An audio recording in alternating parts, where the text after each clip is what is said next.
Papauwi na ang binatang si Robin na makasalubong na naman niya ang mga taong palagi nalang ginagawang katatawanan ang kanyang kapansanan. Gusto niya sanang iwasan na lamang ang mga yon, ang kaso nga lang tila walang balak ang grupo ni Dorobo na tantanan siya. Hindi niya alam kung bakit siya laging pinagdidiskitahan. Tingnan niyo nga naman nandito na naman yung kulang-kulang. Wala naman akong ginagawa sa inyo mga tol. Huwag niyo nga akong buluin. At talaga namang sumasagot pa ha. Nasaan na ba kasi yung kaputol ng braso mo? Pinahiram mo ba? Hindi niya pinahiram. Baka isinanla niya para makabili siya ng bagong braso. Baliw! Di ang tangan niya naman nun. Pinutol niya braso niya para bumili ng bago. Buwang yata yan eh. Ikaw ang buwang. Yung dati niya kasing braso, bulok na. Kailangan ng palitan. Bakit niyo ba ginagawang katatawa ng tuong kapansanan ko? Ano bang kasalanan ko sa inyo? Wala naman. Ang sarap mo kasing asarin eh. Oh, bakit? Bakit ganyan ka makatingin sa akin ha? Kapalag ka na ba? Palibasa kasi. Puro na lang kalokohan at gulo ang gusto nyo. Kaya kahit yung mga wala namang kasalanan sa inyo, pinagtritripan nyo eh. Sa halip na nangahama kayo ng iba, bakit hindi na lang kayo magbasa-basa ng libro? Para may matutunan din kayo mga tol. Adagoy! Sinasagot ka na pre oh! Aba, matapang ka na ha? Makakapalag ka na ba? Kaya mo na bang sumuntok gamit dalawang kamay? Padaanin nyo na lang ako. Kailangan ko nang umuwi sa amin. Gagabi na eh. Walang kasama si Lola. Mamaya ka na umuwi. Dito ka na muna. Nag-uusap pa tayo eh. Tanungin mo siya kung gusto niyang sumali sa laro natin mamaya. Ay, oo nga pala. May laro kami mamaya. Sali ka. Ako yung boksingero. Tapos, ito naman si Tino ang coach ko. Alam mo kung ano ka. Ano pala? Ikaw yung punching bag. Muling nagtawanan ng mga kalalakihan, habang si Robin naman napapayuko na lamang at napapatingin sa ibang direksyon. Nasasaktan siya sa mga pangungutya ng mga ito, pero wala siyang magawa kundi ang tanggapin na lamang yon. Maglalakad na sana siya pero hinawakan siya ni Dorobo sa kwelyo. Nilapit pa nito ang mukha sa mukha niya kaya amoy niya ang sigarilyo sa bibig ng lalaki. Huwag kang mag-aanga sa akin, Robin ha, kasi good mood ako ngayon. Kapag ako nawala sa mood, magiging punching bag ka talaga sa akin. Bakit niyo ba ako ginaganito? Hindi ko naman kayo inaano ah. Huwag ka na kasing sumasagot. Bobosis pa eh. Pegi pera, naririnig ko meron ka sa bulsa eh. Kunin mo, gamit ka ng kamay mo. Ito naman si Dorobo, mapangasar pa eh. Alam mong putol yung kanan. Di yung kaliwa. Hindi pwede mga tol. Bibigay ko to kay Lola eh. Kapag sinabi kong gusto kong kunin, ibigay mo na lang sa akin. Kasi alam mo naman na mas mahalagang hindi ka masaktan, di ba? Aray ko, pitiwan mo nga braso ko. Ito na nga lang kumpleto, ayaw mo pang pahawak? Isusumbong ko kayo kay Kapitan. Di susumbong? Hindi mo ba alam na tiyuhin ko yun? Noong mga sandaling yon, wala nang magawa si Robin kundi ang maiyak na lang. Gustuhin man niya kasing labanan ng suntukan si Dorobo, alam niyang hindi rin naman niya kakayanin. Isa pa, mag-aalala lang din ang kanyang lola kapag nalamang nakipag-away siya. Kaya kahit na masakit sa kalooban niya ang dinadanas niya sa halos araw-araw, hinahayaan na lamang niya. Wisit, wala pa nga akong ginagawa, umiiyak ka na kagad. Lumayo ka nga sa akin. Baka putulin ko rin yung kabila mong braso para pantay na eh. Tinulak siya ng malakas ni Dorobo, kaya napaupo na siya sa semento. Nakahinga siya ng maluwag nang makitang papalayo na rin ang mga yun. Ngunit, ganun pa man, hindi pa rin mawala sa kanyang kalooban ng sakit at panliliit sa sarili. Tumayo siya, bumuntong hininga, pinunasan ng mga luha. Para sa kanya, hindi maaring malaman ng kanyang lolang nangyari. Magpapanggap na naman siya na ayos lang. Itatago na naman niya ang tunay na dinanas. Naglakad na lamang ang binata papunta sa kanila. Pagdating niya roon, sumilay ang kanyang peking ngiti. Naabutan niya ang kanyang lola na abalang naglalaga ng mais. Andiyan ka na pala. Bakit naman ang tagal mo? Ano ba nangyari sa'yo? Inaway ka na naman ba ng mga loko-lokong yon? Hindi pula. Ako, magpapapi sa kanila. Baka sinipa ako pa sila. Buti naman at lumalabang ka. Alam mo kasi, Apo, sa mundong ito, ang mga kagaya mo madalas talagang gawing katatawanan ng mga ignoranting tao. Kaya dapat, kapag nangyari sa'yo yon, kaya mong ipagtanggol ang sarili mo. La, hindi mo na ako kailangan paalalahanan. Kayang-kaya ko ng sarili ko. Ang intindihin mo, ikaw, kasi matanda ka na. Aba, loko-loko ka. Natawa na lamang din na matanda. Nung hapon na yon, masaya silang kumain ng mais na parabang walang nangyari kay Robin. Sanay naman na ang binata. Kung minsan nga ay mas malala pa ang dinaranas niya mula sa ibang tao. Pero hindi pa rin niya sinasabi sa kanyang lola. Makalipas ang ilang araw, mas lalong nagsipag ang binatang si Robin. Hindi naging hadlang ang pagkaputol ng kanang braso niya para magsumikap sa buhay. Sa katunayan, kung ano-anong trabaho na nga ang kanyang pinapasok. At ngayon, siya ay nagtatrabaho sa isang paniderya na malapit lang din naman sa kanilang baryo. Ang paniderya na pagmamay-ari ng isang kano. Hey, what happened to your face, Robin? My face, sir? No happen. It's just normal. Don't lie to me. I'm not blind. Tell me, are you being bullied again? Konti lang, sir. Little, sir. Why don't you fight them back? Because I'm not like them, sir. If we make battle to them, me is bad na rin. No, fighting back doesn't mean you're bad. It's about protecting yourself from other people harming you. In this world, you cannot show them that you're weak. If you want to live with your pride. Understand? Yes, sir. Understand, sir. Promise me, you will fight them back. It's not for me. It's for you. Remember that. Tumango na lamang ang binatang si Robin kahit na hirap na siyang makipag-Inglisan sa kanyang dayuhang amo. Pero sa kabilang banda, napapangiti na lang siya dahil kahit papaano, mabuti sa kanya si Mr. Smith.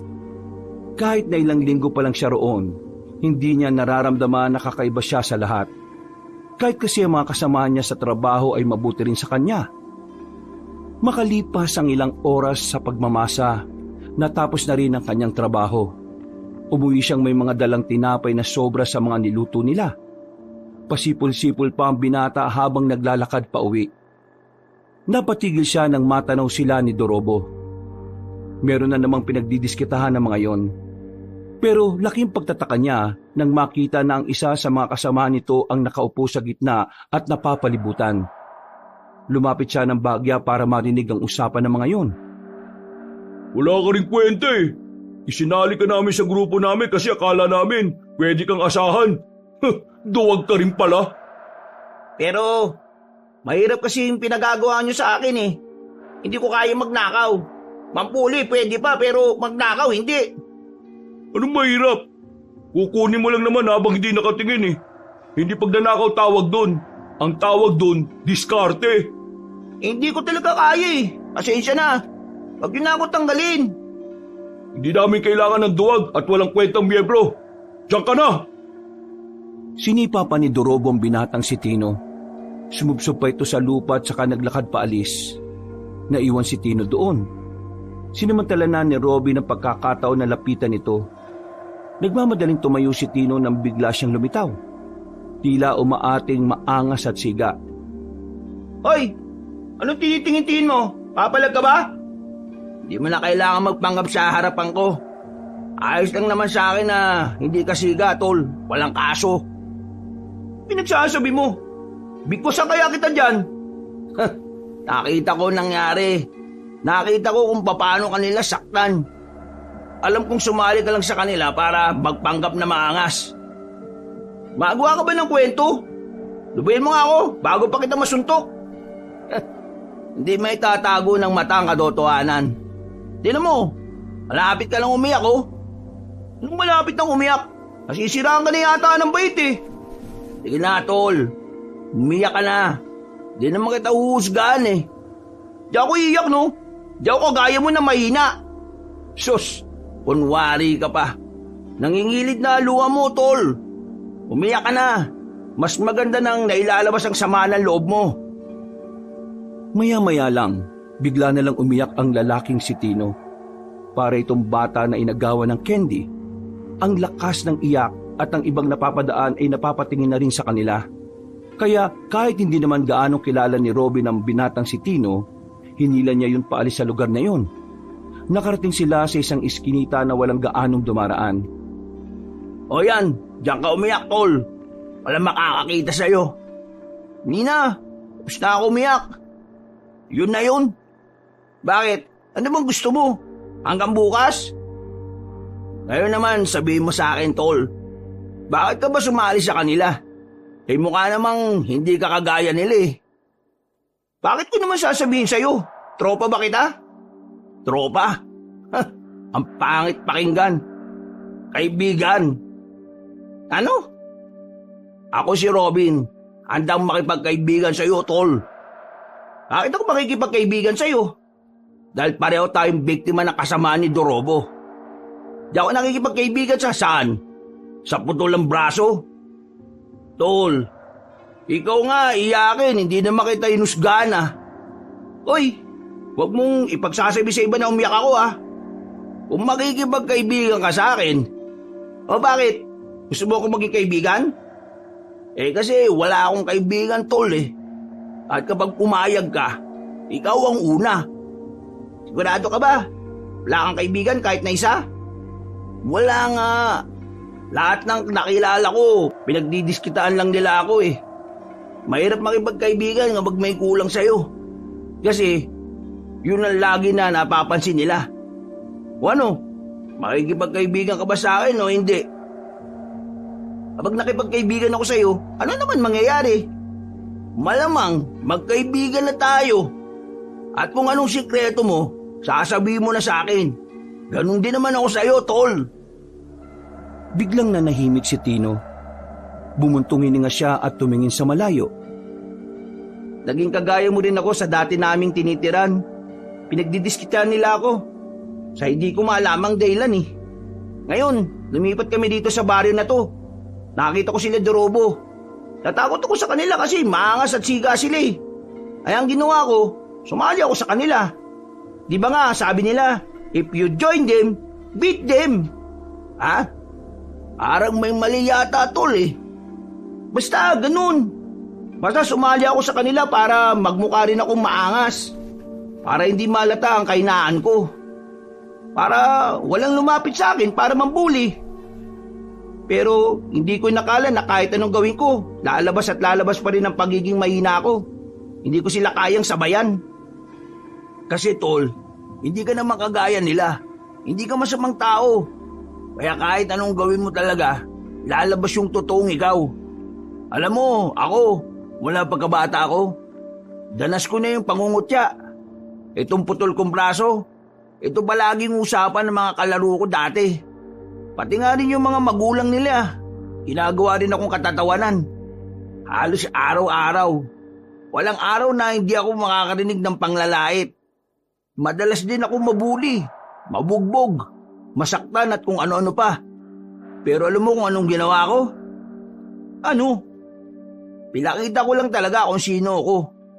Tinanggap ko kung ano ako. Kung nakikita nila kahinaan ko, sige lang. Kung gagamitin nila ang kahinaan ko, bahala sila. Pero ito lang ang tatandaan mo. Hindi mo kailangan maging kagaya nila para lang mailigtas mo ang sarili mo. Ang kailangan mo, pagtanggap sa sarili mo. Kapag tanggap mo ang sarili mo, walang epekto sa iyo ang panglalait ng iba. Ang galing magsalita nito.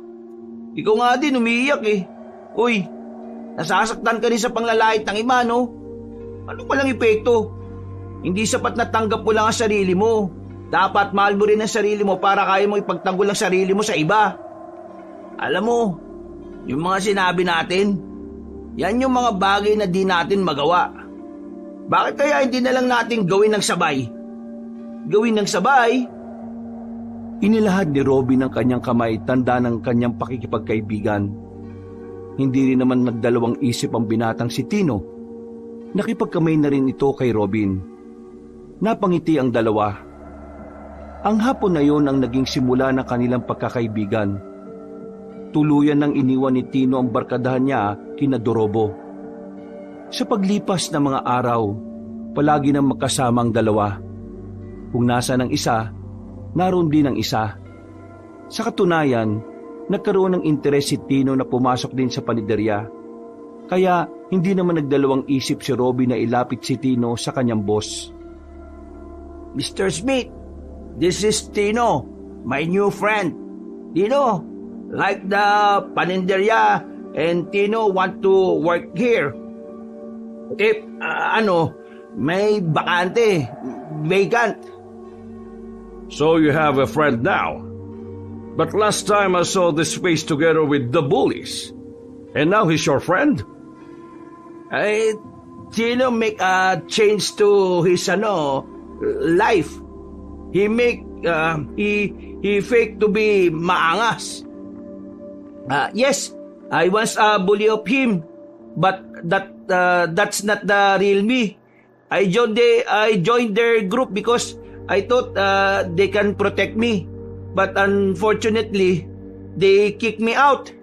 And then now, every day I go out, they always bullying me because I choose to be me. A real me, not a bully.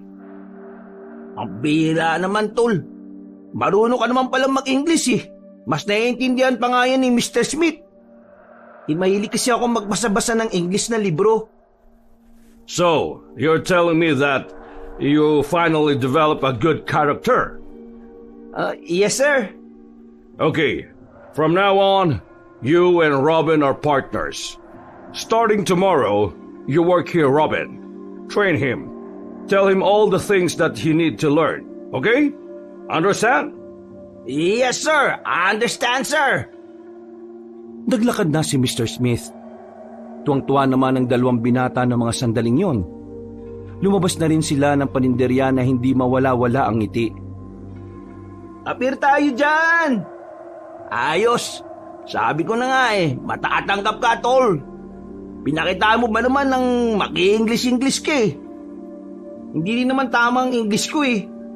Pero mas klaro siya kaysa sa akin, tol. Di ba? Natigil lang ang kanilang paglalakad na makasalubong nila ang lalaking si Dorobo. Wow! Nagsama na palang dalawang lampa. Isang duwag at isa namang putol. Wala kaming panahon makipag-usap sa iyo ngayon. Masaya kami at ayaw naming masira yun. Aba, parang may tapang na yung pagkakasabi nun ah. Bakit? Saan ka naman kumukuha ng lakas ng loob mo ngayon? Sa nawawalang braso nitong si Robin? Hindi ba kayo napapagod sa buhay nyo? Ganito lang palagi ginagawa nyo? Ni minsan ba hindi nyo naisip na umunlad sa buhay? Kami kasi gusto namin eh. Hoy, nag-iinsulto ka ba? Totoo naman eh. Kami, inaatubag namin kung paano kami makakatulong sa mga mahal namin sa buhay. Kayo, inaatubag nyo kung paano kayo makakapanglamang at makakasira ng buhay ng iba. Bah, tapang mo na pala ah. Hinablot ni Dorobo ang kanyang kwelyo. Isang suntok ang pinakawalan ng lalaki. Buti na lang ay natulak ni Tino ang lalaking barumbado kaya hindi tumama ang suntok. Gulat na gulat si Dorobo na nagawa yun ni Tino. Samantala, agad din naman bumawi si Robin. Naalala niya kasi ang sinasabi ni Mr. Smith at ng kanyang lola. Kahit kaliwang braso na lamang ang meron siya, dali-dali siyang lumapit kay Dorobo at saka sinapak yon sa panga. Mahilo-hilo si Dorobo sa kanyang ginawa. Hindi makapaniwala si Tino sa kanyang ginawa. Nang makita nilang nakarecover agad si Dorobo, hindi na nagkatubili si Robin at Tino na tumakbo. Karipas ang kanilang ginawa. Hindi sila agad nahabol nila Dorobo dahil bahagya pa itong nahihilo. Habang tumatakbo, tawa sila ng tawa.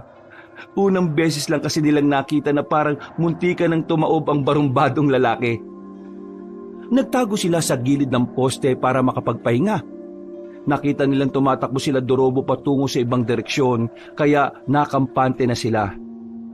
Pagtingin nila sa gilid, meron silang nakitang isang lalaki sa kabilang banda ng daan.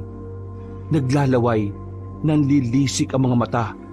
Sa kaliwang kamay nito ay hawak nitong manok na wala ng buhay. Umaagos ang sariwang dugo papunta sa lapag. Nang mapatingin yun sa kanila, nagmamadali ang lalaki na makaalis. Uy, Gagi, ano yun? Hindi ko alam, tol. Pero kinain niya yata yung manok ng ilaw eh. Pre, naisip mo may naisip ko? Hindi, tol. Bakit? Alam bang naisip mo? Hindi kaya aswang yung lalaking yun? Ha? Aswang? Kailan pa nagkaroon ng aswang dito sa atin, tol? Mali mo naman, di ba? Ano yung nakita natin? Tara, sundan natin, tol. O sige, tara. Natunang atensyon ng dalawang binata sa misteryosong lalaki na nakita nila. Sinundan nila ang patak ng dugo sa lapag, pero pagdating nila sa bandang dulo, wala na silang nakita pang bakas. Saan na naman kaya nagpunta yung isang yun? Kung bumalik na kaya tayo, kung totoong aswang yun, delikado tayo. Kaya nga tara na. Mabilis nilang nilisan ang lugar na yon. Kaya naman, hindi na rin nila nakita pa ang grupo ni Dorobo. Kaya dali-dali na silang umuwi sa kanilang bahay. Pagdating ni Robin sa bahay nila, ay saktong naroon si Mr. Smith sa hindi niya malamang dahilan.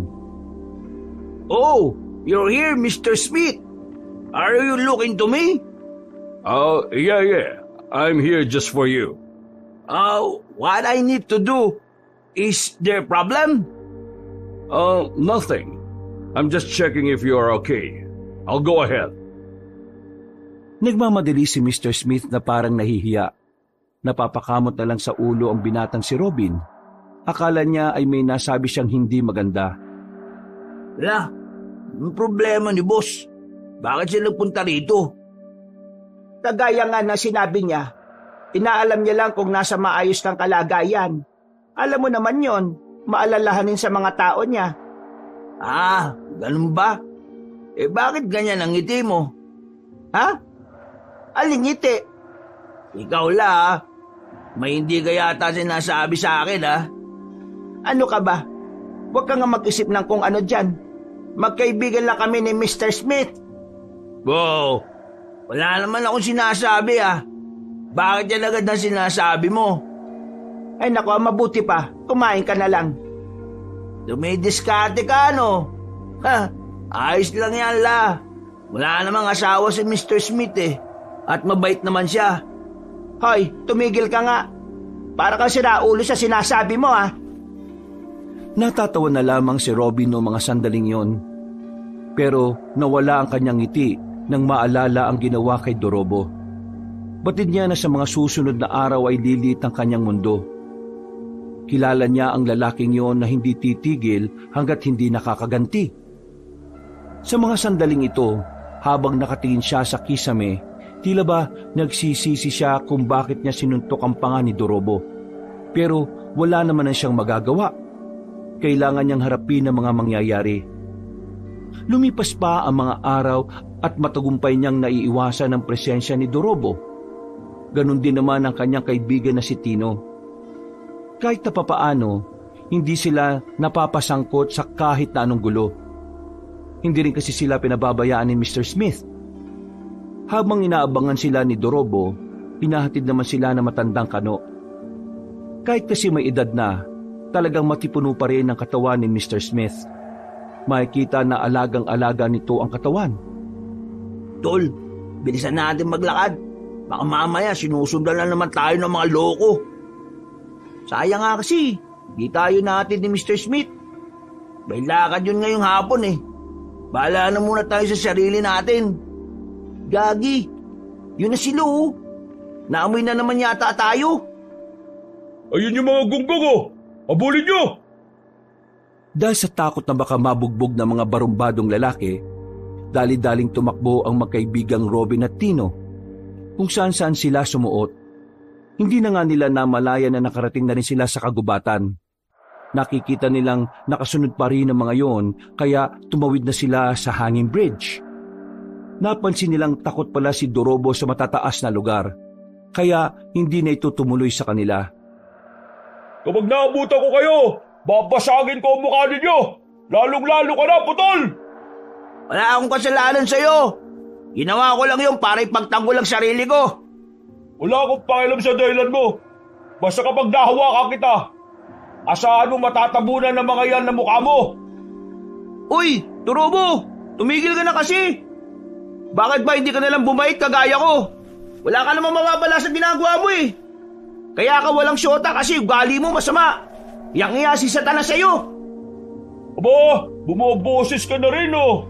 Umanda ka rin sa akin. Mabubugi ka talaga. Matapang ka diba, tol? Bakit hindi ka makatawid dyan sa tulay? Matapang ka lang sa mga hindi kayang pumalag sa'yo eh. Pero sa totoong hamon ng buhay, wala ka, Dorobo. Wala ka! Gigil na gigil si Dorobo ng mga sandaling yon, pero wala itong magawa. Ihahakbang pa lang kasi nito ang mga paa ay nakikita na nito ang kailaliman ng ilog. Kahit ang mga kasama rin nito ay nag-aalangan. Noong mga sandaling yon, umalis na lamang si Dorobo. Sigaw ito ng sigaw sa kagubatan dahil sa galit. Samantalang napaupo na lamang ang magkaibigan sa lapag. Buti naman, dito tayo napadpad. Kung hindi, naabutan na tayo ng mga mokong na yun. Pero, alam mo ba tong lugar na ito, tol? Bundok na to, di ba? Wala akong ideya kung saan patungo tong dinaanan natin eh. Pero, lakarin na lang natin at baka makahanap naman tayo ng daan pabalik sa atin. Tara na, simulan na natin. Baka abutin pa tayo ng gabi, tol. 5:00 na eh. Tumayo ang dalawa at nagpagpag ng puwet. Kahit na wala silang alam kung saan papunta ang direksyon na kanilang dinaraanan, tinumbok pa rin nila ang daan. Sa kanilang paglalakad, meron silang nadaanan na isang bahay. Sa malayo pa lang, masasabi na nilang magulo at parang napabayaan ang bahay na yon. Nakakalat kasi ang mga gamit sa bakuran. Ang dami ring tambak sa gilid-gilid. At higit sa lahat ay mabaho. Ang bira, anong klaseng bayan? Sino naman kaya nakatira dyan at parang walang pakialam sa paligid niya? Nako, parang amoy bulok yung lugar niya. Tara, sa iba tayo dumaan. Sakit sa ulo eh. Aalis na sanang dalawa nang bigla niyang makita ang isang matandang lalaki na lumabas mula sa bahay. Mahaba na ang buhok nito at kulay puti. Ganon din ang bigote at balbas nito. May kalakasan pa rin kahit na matanda na base sa kilos nito. Tol, ano yun? Tingnan mo oh, yung hawak niya oh. Oo nga, ano yun? Parang ano eh. Hindi na nakontento ang dalawa. Para makita kung ano ang hawak na matandang lalaki, lumapit pa sila ng bahagya. Nanlalaki ang kanilang mga mata na mapagtantong hita pala ng tao ang hawak-hawak na matandang yon. Muntikan na silang masuka. At dahil doon, nakagawa sila ng kaunting ingay. Ingay na agad din naman narinig na matanda kahit abala ito sa ginagawa. Tumigil ito at tumingin sa kinaroroonan nila. Kahit hindi sila nakikita, parang nararamdaman na matandang yon ang kanilang presensya. Kailangan na yata nating umalis dito bago pa niya tayo makita. Tol, anong klaseng tao yan? Gagi! Tanong ka pa eh. Tara na! Nang aalis na sana sila, nakita nila ang matanda na kinuha na ang mahabang itak sa gilid. Dahilan para mas lalo silang mataranta. Paglingon nila ulit, naglalakad na matandang yon sa kanilang kinaroroonan. Wala na silang sinayang na sandali. Kumaripas na agad sila ng takbo. Wala silang pakialam kung makalika sila ng mas malakas na ingay. Habang tinatahak ang daan, hindi na nila napapansin na mas lalo na pala silang napapalayo sa tamang daan. Sobrang liblib na ng kanilang tinatakbo. Nakakadagdag pa sa kanilang takot ay ang nalalapit na pagsapit ng gabi. Tol, teka lang. Hinihingal na ako. Hindi tayo pwedeng huminto, pre. Baka maabutan niya tayo. Hindi ka ba napapagod? Hindi. Bakit naman ako mapapagod? Baliw ka ba? Ang layo na ng tinakbo natin. Pahinga muna tayo. O sige, 2 minutes lang ha. Tumingin-tingin pa ang dalawa sa paligid. Hindi naman na nila nakikita matandang aswang. Pero dahil hindi na nga sila pamilyar sa lugar na kanilang kinalalagyan, hindi nila magawang makampante. Tol, pwede na yata tayong lumabas. Wala na yata yung matanda. Problema nito, paano tayo makakabalik sa atin? Ang liblib na nito eh. Yun nga, Tol. Tapos, maggagabi na rin. Tol, may hinala ako kung anong klaseng tao yung matanda. Ang ibig ko sabihin, hindi siya tao. Isa ba tayo nang iniisip, Tol? Oo, aswang. Baka nga, Tol. Dahil sa ideyang iyon, agad na nagtindigan ang kanilang balahibo. Ramdam na ramdam nila bigla ang ihip ng hangin sa kagubatan at ang katahimikan na siyang tila bumibingi sa kanila. Kahit pagod, nagmamadali silang umalis. Natatanatan na nilang hinanap ang tamang daan kung papaano makakalabas sa kagubatan. Bilisan na natin! Huwag tayong papaabot ng gabi dito! Anong huwag papaabot? Maggagabi na nga! Makalipas lang ang ilang minutong paglalakad sa kagubatan, meron na rin silang natanaw na kalsada. Nakahinga sila ng maluwag sa pag-aakalang makakauwi na sila. Nang naglalakad na sila roon, bigla na lang nilang napansin ang grupo ng mga tao na may mga dalang sulo. Parang parada, mababagal ang lakad at lahat ay nakasuot ng itim. Gumilid ang dalawa. Kulto ang unang pumasok sa isipan nila. Pero hindi yun basta kulto lang. Kulto pala ito ng mga aswang. Narinig kasi nila ang binibikas ng mga yon habang naglalakad. Kaya naman mas lalong dumagundong ang kaba sa kanilang dibdib. Nang halos 3 minuto nilang hinintay na makalagpas sa mga yon, mabilis silang lumayo roon. Windang na windang, para silang mabubuang sa mga nangyayari. Tol, totoo pala talaga itong mga aswang na to no? Anong gagawin natin ngayon? Tatakasan nga natin sila Dorobo kanina. Nandito naman tayo ngayon. Mukhang nasa lugar yata tayo ng mga aswang, pre. Hindi na yata tayo makakabalik sa atin. Huwag na nga magsalita lang ganyan, Tol. Baka mamaya magkatotoo yan. Isipin na lang natin kung paano tayo makakalis dito. Lakarin na lang natin tong daan na to. Baka dito, meron tayong makasalubong na sasakyan. Nang masiguro nilang wala ng mga aswang sa paligid, lakas loob na rin silang lumabas ng kanilang pinagtataguan. Lakad, takbo ang kanilang ginawa. Hindi na rin nila nababantayan ng oras. Inabot na pala sila ng 7:00. Maya-maya, isang malakas na busina ang kanilang narinig. Hoy! Magpapakamatay ba kayo? Makabokong kayo Kuya, baka pwedeng pasabay naman Sabay humarurot na lang ang sasakyan. Hindi sila pinakinggan ng lalaki. Mabilis na umalis ang truck. Bagsak ang balikat ng dalawa sa pag-aakalang makakabalik na sila sa kanilang baryo. Kaunting lakad pa ang kanilang ginawa. Meron na rin silang natanaw na liwanag. Meron palang nagmimina roon. Agad silang lumapit at nagtanong. Mabuti na lamang ay saktong may isa ring truck na papaalis. Kaya naman nakisabay na rin sila roon. Nakabalik naman sila ng kanilang baryo. Ang kaso nga lang ay 9:00 na. Kung saan-saan pa kasi nagpunta ang sinakyan nila. Tol, ano palang gagawin natin sa mga natuklasan natin? Ilihim na muna natin. Nakakabang kasi ako Pag kinalat natin, baka mamaya magalit yung mga aswang na yun sa atin. O sige, laylo muna tayo, Tol. Huwag na muna siguro tayo lumabas ng bahay. Paano yung trabaho natin? Ang ibig kong sabihin, saka lang tayo lalabas kapag papasok ng bahay. Pero kung wala tayong gagawin sa labas, huwag na tayo lumabas. Sige, Tol. Ingat ka Baka makasalubong mo yung mga kumag Mabilis naman akong tumakbo At 2 naman ang kamay ko para makipagsuntukan.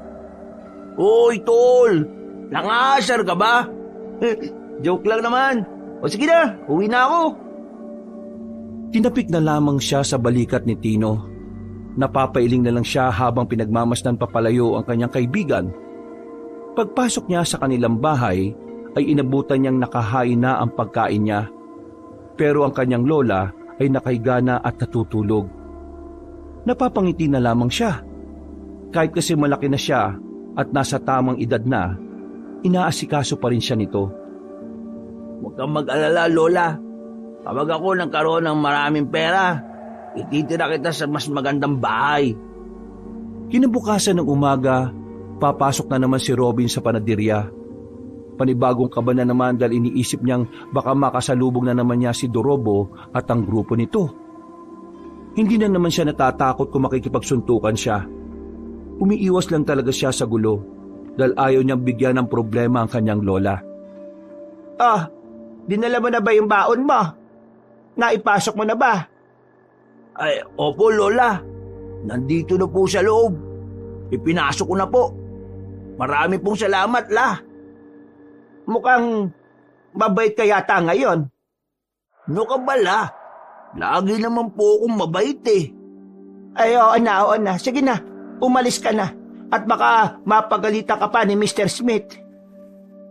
Matapos yumakap sandali sa matandang babae, ay agad na rin siyang naglakad palayo. Kagaya ng laging ginagawa, ay dadaanan niya muna si Tino para sabay silang pumasok sa trabaho. Pagpunta niya kina Tino, ilang bahay lang ang agwat ay nakita niyang may mga nagkukumpulang tao. Tol, anong meron doon? Hindi ko rin alam eh. Tingnan natin. Nadadaanan naman natin eh. Tara, anong oras na rin oh? Paglapit nilang dalawa sa mga nagkukumpulang tao, nakita nilang isang lalaking nakahandusay sa harap ng bahay. Sa gilid nito ay merong umiiyak na babae, mukhang asawa. Nang tingnan nila ang mukha ng lalaki, nalaman nila yon ang lalaking nakita nila na may dalang patay na manok. Ang lalaking pinaghihinalaan nilang aswang. Ayon sa kanilang narinig, meron daw isang matandang lalaki naman na pumaslang sa biktima. Bigla na lang daw tinaga ng mahabang itak. Napansin pa ni Robin ang mahabang kuko ng lalaki. Parang hindi na normal ang haba nito. Kaya naman isang ideya ang pumasok sa utak ni Robin. Sino kaya yung pumatay dun? Baka yung inagnakawan niya na manok? Di ba pinaghihinalaan natin na aswang yung lalaking yun? Pero, tol, may naisip akong dahilan kaya siya pinatay. Dahil lang ano? Hindi kaya may bumira sa kanya kasi alam na aswang siya. Kasi di ba tol, kagaya nung sa comics na nabasa natin, yung albularyo ang pumapas lang ng mga masasamang nilalang. O nga no, baka nga ganun na nangyari. Ibig sabihin, may tao talagang tumutugis sa mga aswang. Kung ganun tol, hindi pala natin kailangan mabahala. Meron naman palang pumapatay ng aswang eh. Ang tanong, sino? Napapailing na lamang ang binatang si Robin. Isang malaking palaisipan para sa kanilang magkaibigan ng bagay na yon. Pero hindi na lamang muna nila yon pinagtuunan ng pansin nang makarating na sila sa paniderya. Naging abala sila nung araw na yon dahil maraming tinapay ang kinailangan nilang magawa. Bandang 6:00 na ng gabi sila natapos. Tol, ang bait talaga ni Mr. Smith no? Akalain mo yung ginagawa pala natin mga tinapay kanina eh para sa bayampunan. Nabait naman talaga si Mr. Smith eh. Makikita mo naman kung paano niya tayo itrato. Napatigil sila sa kanilang paglalakad ng malayo pa lang ay matanaw na nila ang grupo ni Dorobo. Naglalakad yon pasalubong sa kanilang direksyon. Nang makita rin sila ng mga yon ay kaagad na tumakbo patungo sa kanila. Ang tanging nagawa ng magkaibigan ay kumaripas na lang din ng takbo. Nakita kasi nila ang iba sa mga yon ay may mga dalang pamalo. Pero sa kasamaang palad, hindi umayon sa kanila ang panahon sa mga puntong yon. Pagliko nila sa isang iskinita, ay nakasalubong naman nila ang iba pang kasama nila Dorobo. Tatakbo na sana sila sa kabilang daan pero nakaapak si Robin ng bote. Natumba siya dahil doon at nasugatan ng paa. Tol, mauna ka na! Bilisan mo! Hindi pwede! Paano ka? Dalawa tayong mabubugbog kapag hindi ka umalis. Dali na, tol! Alis na! Sumbong ka sa barangay, bilis! Bago makalapit sila Dorobo ay agad-agad na rin tumakbo si Tino. Sinubukan naman ni Robin na makabangon, pero dahil sa sakit ng kanyang paa, hindi na niya magawa pang makapaglakad ng maayos. Ano? Alam mo matatakasan mo ako ngayon, ha? Di ako natatakot sa'yo. Kung suntukan ang gusto mo, papalagang kita. Nagpapatawa ka ba? Isa nga lang ang kamay mo, gusto mo pa akong palagan? Ano, saan ka aasa? Sa'yo mula naman nanalo ka sa akin? Bakit hindi natin subukan? Tayong dalawa lang, walang makikialam. Nagtawanan sila Dorobo, habang si Robin naman ay nanatiling matapang. Pinipilit niyang hindi magmukhang mahina sa harapan ng mga kaaway niya. Maya-maya lang, bigla nang lumapit sa kanya si Dorobo. Susuntukin niya sana yon, pero nakailag ang lalaki. Akala mo makakaisa ka ulit, ha? Hindi mo na mauulit yon, putol! Isang solidong suntok ang tinanggap ni Robin mula kay Dorobo. Sa lakas ng suntok nito ay kaagad siyang nawala ng malay. Hindi na niya alam ang mga nangyari matapos noon. Paggising na lamang niya, nakagapos na siya sa puno ng bayabas. Nasa gitna na sila ng kagubatan. Sila Dorobo naman ay nakapalibot sa pinagsama-samang sanga na sinisilaban ng apoy. Buti naman at gising ka na ngayon. Nasaan ba ako? Nasaan? Nandito sa gubat. Sa lugar kung saan uli kang makikita sa mundong ito. Anong sinasabi mo? Alisin niyo na tali niyan. Kanino ko ba gustong lumpuhin ang isang yan eh? Agad na inalis ang pagkakatali kay Robin.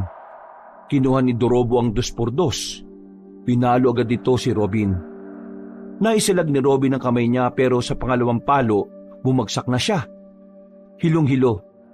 Nararamdaman na lamang niyang may umaagos ng dugo sa ulo niya. Hindi na siya nakapalag. Makahalong palo ng 2x2 ang tinamumula kay Dorobo.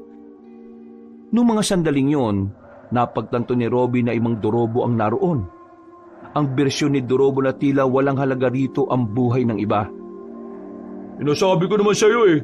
Ayoko nang tinatarantado ko sa harap ng mga tao. Bakit? Akala mo ba hanggang angas lang ako?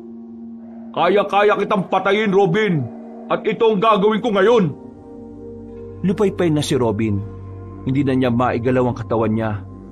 Pero naririnig pa rin niya ang mga sinasabi ni Dorobo. Habang nangyayari yon, napapaisip siya kung nanonood ba ang Diyos. Nagkaroon siya ng pagtataka na sa dami ng taong pwedeng makaranas ng ganon, bakit siya pa?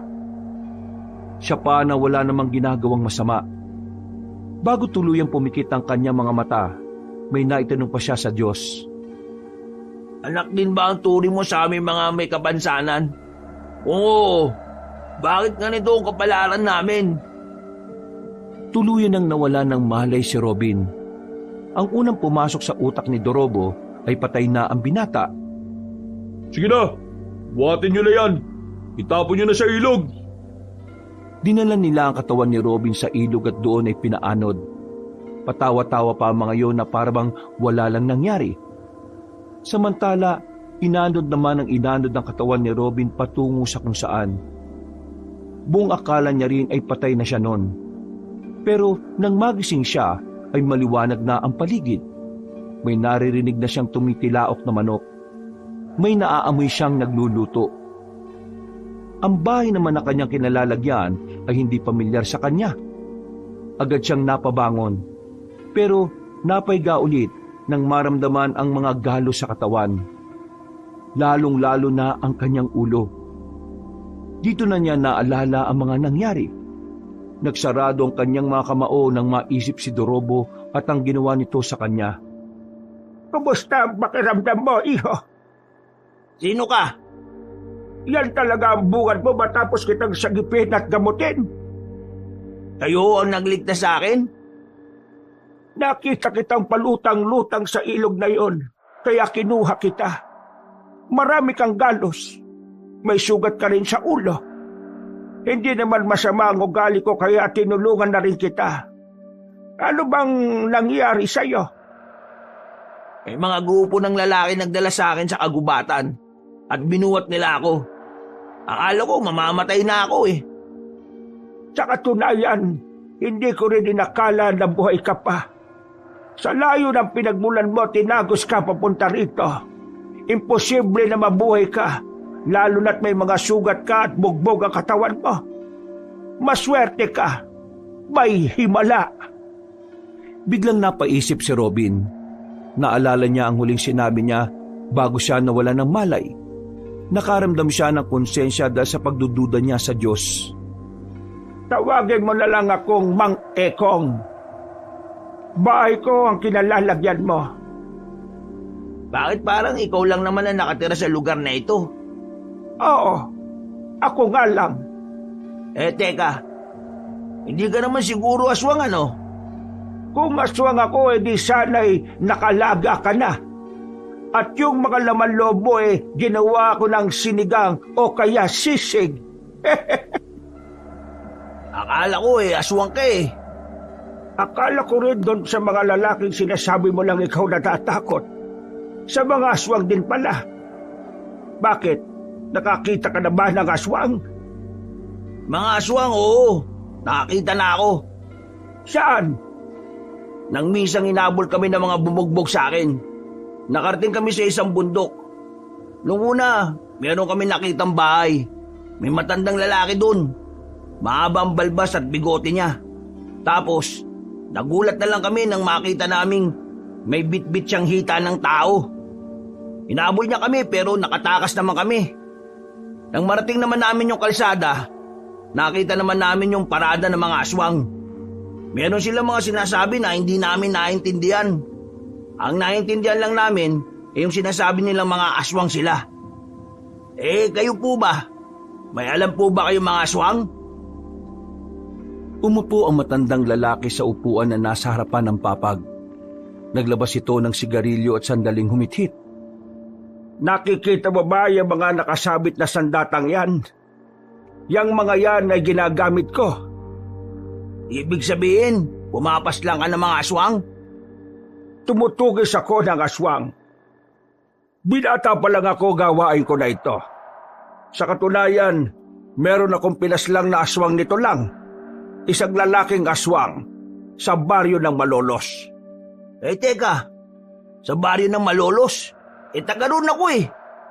Alam ko na. Ikaw ba yung pumatay doon sa nakita namin lalaki na nakaandusay sa tawat ng bahay? Yung tumaga doon? Oo, ako nga.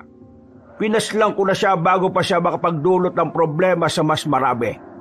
Ang lalaking yun ay hindi natural na aswang. Siya ay biktima ng yanggaw. At sa oras na mayanggaw ka, wala ka ng pag-asang makabalik sa pagiging tao. Kaya kailangan ng patayin. Yanggaw? Ano yun? Basta, ang mamaraan ng aswang para magparami sila. Hahawaan kanila para maging aswang ang simpleng tao.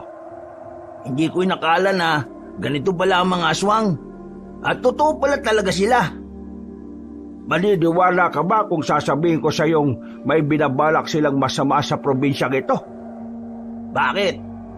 Kakainin ba nila mga tao sa probinsya natin? Sasakupin nila ang probinsyang ito at unti-unti nilang buburahin ang mga tao rito. Paano niyo po nalaman ng mga ganito? Tingin mo ba magiging manunugis ako kung wala akong alam sa kanila? Matagal ko na itong ginagawa, pero dahil mag-isa lang ako, hindi ko sila magawang patahimikin lahat. Ikaw? Ako? Oo, may iba pa bang ikaw rito? Bakit? Anong meron? Kailangan mo kong tulungan. Ha? Kailangan mo kong tulungan para labanan ng mga aswang. Ha? Anong may tutulong ko dyan? Tutulungan kitang matutunan ng mga bagay na may kinalaman sa pakikipaglaban. Uy. Sandali lang naman. Hindi pa naman ako napayag At saka, tingnan mo nga, anong may tutulong ko sa laban-laban na yan? Kita mo naman, di ba? Buto lang ka ng braso ko. Ano naman? Anong ano naman? Ano naman kung putol lang isang braso mo? Tinatanong pa ba yan? malamang wala akong may tutulong. Ikaw nga, 2 braso mo o kamay. Nahihirapan eh. Ako pa kaya? Marami kong hindi kayang gawin dahil sa kabansanan kong ito. At baka lang hindi mo alam. Kaya mas magandang humanap ka na lang ng iba. At dahil may kulang sa'yo, mababa na ang tingin mo sa sarili mo. Hindi naman sa mababa ang tingin ko sa sarili ko. Yon ang nakikita ko. Kaya ka siguro nabubuli ng mga siraulo kasi hinahayaan mo lang sila noon. Kasi iniisip mo na hindi ka pwedeng pumalag sa kanila kasi may kulang sa katawan mo.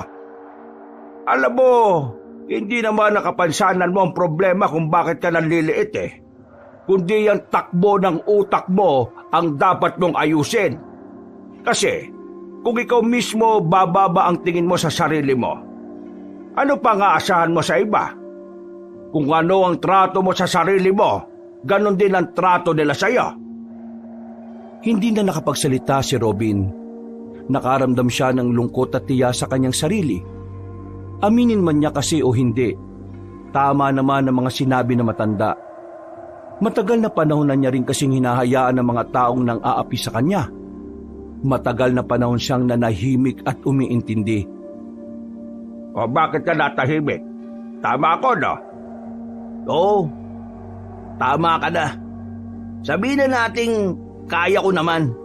Pero paano nga ang gagawin ko? Kahit na kailan, hindi pa ako nagkaroon ng karanasan sa pagpatay ng mga ganyang aswang.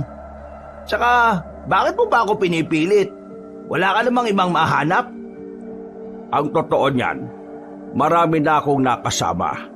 Pero ni isa sa kanila ay wala man lang karapat-dapat. Ikaw napili ko kasi nararamdaman kong busilak ang puso mo. Busilak? Hindi mo naman ako kilala eh. Kaya nga sabi ko nararamdaman ko. Nakikinig ka ba talaga ng maayos sa sinasabi ko? Hindi ko alam kung papatusin ko yan eh. Gusto ko lang naman kasi ng payapang buhay kasama ng lola ko. Gugulo lang ang buhay ko kapag sumama ako sa iyo eh. Kung hindi ka sasama sa akin, ganun din. Magiging magulo pa rin ang buhay mo at ang buhay ng lahat. Dahil nalalapit na ang kanilang paghahasik. Pero kung sasama ka sa akin, pwede natin silang mapigilan. Pwede nating mapabagal ang mga plano nila. Manong, pasensya na. Pero ang hirap din kasing magtiwala sa sinasabi mo kasi hindi naman kita kilala eh. Gusto mo bang malaman kung nagsasabi ako ng totoo? O gusto mo ring malaman kung talaga bang pumapas lang ako ng aswang? Tumayo ang matandang lalaki. May hinila itong baul galing sa ilalim ng papag. Kinuha nito ang isang espada roon. Hinagis nito kay Robin yon. Nasalo naman yon ng binata. Yan ang ginagamit ko sa tuwing lalabas ako. Ito mga nakasabit dito, minsan ko lang yang gamitin. Ano naman ang meron dito? Pakiramdaman mo. Sabihin mo sa akin kung ano ang nararamdaman mo kapag hawak mo ang espadang yan. Ha? Wala naman. Aray! Anong masasabi mo? Anong meron dyan sa espada na yan? Bakit nakaramdam ako ng parang kuryente? Hindi ito pangkaraniwang espada. Ginagamit lang ito ng mga kagaya ko na kung tawagin ay antingero. Ang antingero ay ang taong gumagamit ng anting-anting. Ang anting-anting naman ay nakakapagbigay ng kakaibang lakas o kapangyarihan sa gumagamit nito. At Sandali. Sinasabi mo bang meron kang kapangyarihan? Sige nga, ipakita mo sa akin. Ang anting-anting ay hindi basta-basta ginagamit kung hindi naman kinakailangan. Wala ka naman pala eh. Baka gawa-gawa lang yan eh. Hindi pa ba sapat na paliwanag yung naramdaman mo sa espada? Bakit hindi mo ulit subukang hawakan? Hindi na nakapagsalita pa si Robin. Sa totoo lang, may parte na rin ng kanyang utak na tila naniniwala sa mga sinasabi ng matanda. Sadyang hindi niya lang talaga alam ang kanyang sasabihin. Bumuntong hininga na lamang ang matandang si Ekong. Napapailing ito. Pero kailangan mo na munang magpagaling. Gusto ko nang umuwi sa amin. Sige. Umuwi ka kung kaya mo. kung kaya mo lang naman. Sandaling iginalaw ni Robin ang kanyang katawan, pero kaunting galaw lang niya ay nararamdaman na niya agad ng kirot. Bagya pa rin siyang nahihilo. Sa puntong ito, alam niyang tila hindi agad siya makakabalik sa kanilang baryo. Naisip niya agad ng kanyang lola. Sigurado mag-aalala yon kapag hindi siya nakauwi. Sa ayaw at sa gusto mo, dito ka na muna. Gagamutin ko pa mga sugat mo. Kapag gumaling ka, ikaw na bahala magdesisyon kung sasama ka sa akin. Pero sana, pag-isipan mo ng maigi. Tumango na lamang si Robin. Mabilis na lumipas sa mga oras. Sumapit na ang kinagabihan. Binalikan siya ni Mang Ekong na may mga dala ng gamot na pamahid. Sobrang hapdi ng mga gamot na yon. Mayak-iyak siya sa sobrang sakit. Parang maiihi siya sa kirot. Tagaktak din ang kanyang pawis. Kailangan mong tisin ng hapdi kung gusto mo talagang gumaling ka kagad. Ano bang ginagawa ko? Hindi ba nagtitiis na ako? Ay, mabuti naman. Teka, may tanong lang ako. Ano yon? Wala ka bang anak? Asawa? Pamilya?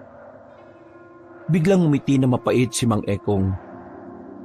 Hindi pa man ito nagsasalita, tila naramdaman na agad ni Robin na hindi saya ang ibig sabihin ng ngiting yon.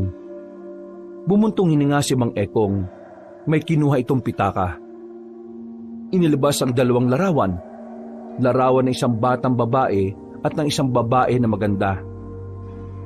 Anak at asawa mo? Wala ka bang latest na picture nila? Ayan ang huling itsura nila nung huli ko silang makita. Matagal na silang wala. Maraming taon na rin ang nakalipas. Ay, pasensya na. Hindi ko alam eh. Wala ako nung gabi na yon. Umalis ako para sana bilhan ng masarap na pagkain ng anak namin dahil kaarawan niya. Pero na makabalik ako, naabutan ko na lang silang nakahandusay sa sahig. Duguan at wala ng buhay. Sabi ng isa kong pinsan na kasama nila na maswerteng nakaligtas. Inatake sila ng aswang. Nangyari yon dahil sa akin. Dahil sa pagiging manunugis at antingero ko. Kaya hanggang ngayon, hindi ko pa rin napapatawad ang sarili ko. Para bang hanggat hindi ko natatalo mga aswang, hindi matatahimik ang konsensya ko. Yung pala ang dahilan kung bakit mas pinagpatuloy mo ang pagiging manunugis. Yun lang din naman kasi ang natataging paraan para mabigyan ng hustisya ang kamatayan ng mag-ina ko. Wala ka namang kasalanan. Paano mo nasabi? Ako nga ang dahilan kung bakit sila namatay. Ang aswang ang may kasalanan ng lahat at hindi ikaw. Hindi man kita kilala. Pakiramdam ko, ikaw yung tipo ng ama at asawa na gagawin ng lahat para sa pamilya. Siguro nung gabing yun, hindi lang umayon ng panahon para sa'yo. Pero hindi ibig sabihin nun na ikaw ang may kasalanan. Madali lang sigurong sabihin yan para sa'yo kasi hindi naman ikaw ang nakakaramdam. Siguro. Baka nga nasabi ko lang to kasi hindi ko alam ang pakiramdam. Pero para sa akin, wala kang ginawang mali at wala kang kasalanan. Ngumiti na lamang ang matandang si Ekong. Ganon din naman si Robin.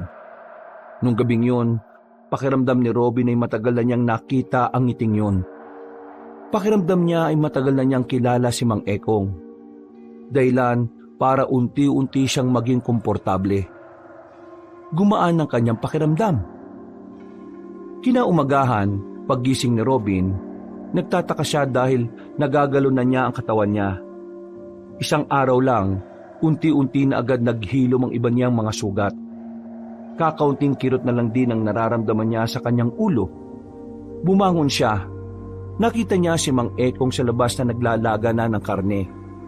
Sandaling tinapon ng matanda ang sigarilyo nito nang makita siyang nasa pinto. Kaya mo nang tumaya. Pwede ka na palang makauwi. Ituturo mo ba sa akin ang daan? Kung gustong-gusto mo nang makauwi, bakit hindi? Basta yung sinabi ko sa'yo, pag-isipan mo. Bumalik ka na lang dito kapag buo na ang loob mo. Pero bago ka umalis, may mga ipapadala ko sa'yo. At kumain ka na rin muna. Kailangan mo ng lakas. Nang maluto na ang sinasalang ni Mang Ekong, sabay na rin silang kumain. Pagkatapos ay inihatid na rin siya na matanda. Naglakad sila ng halos 20 minutos bago sila nakarating sa kalsada.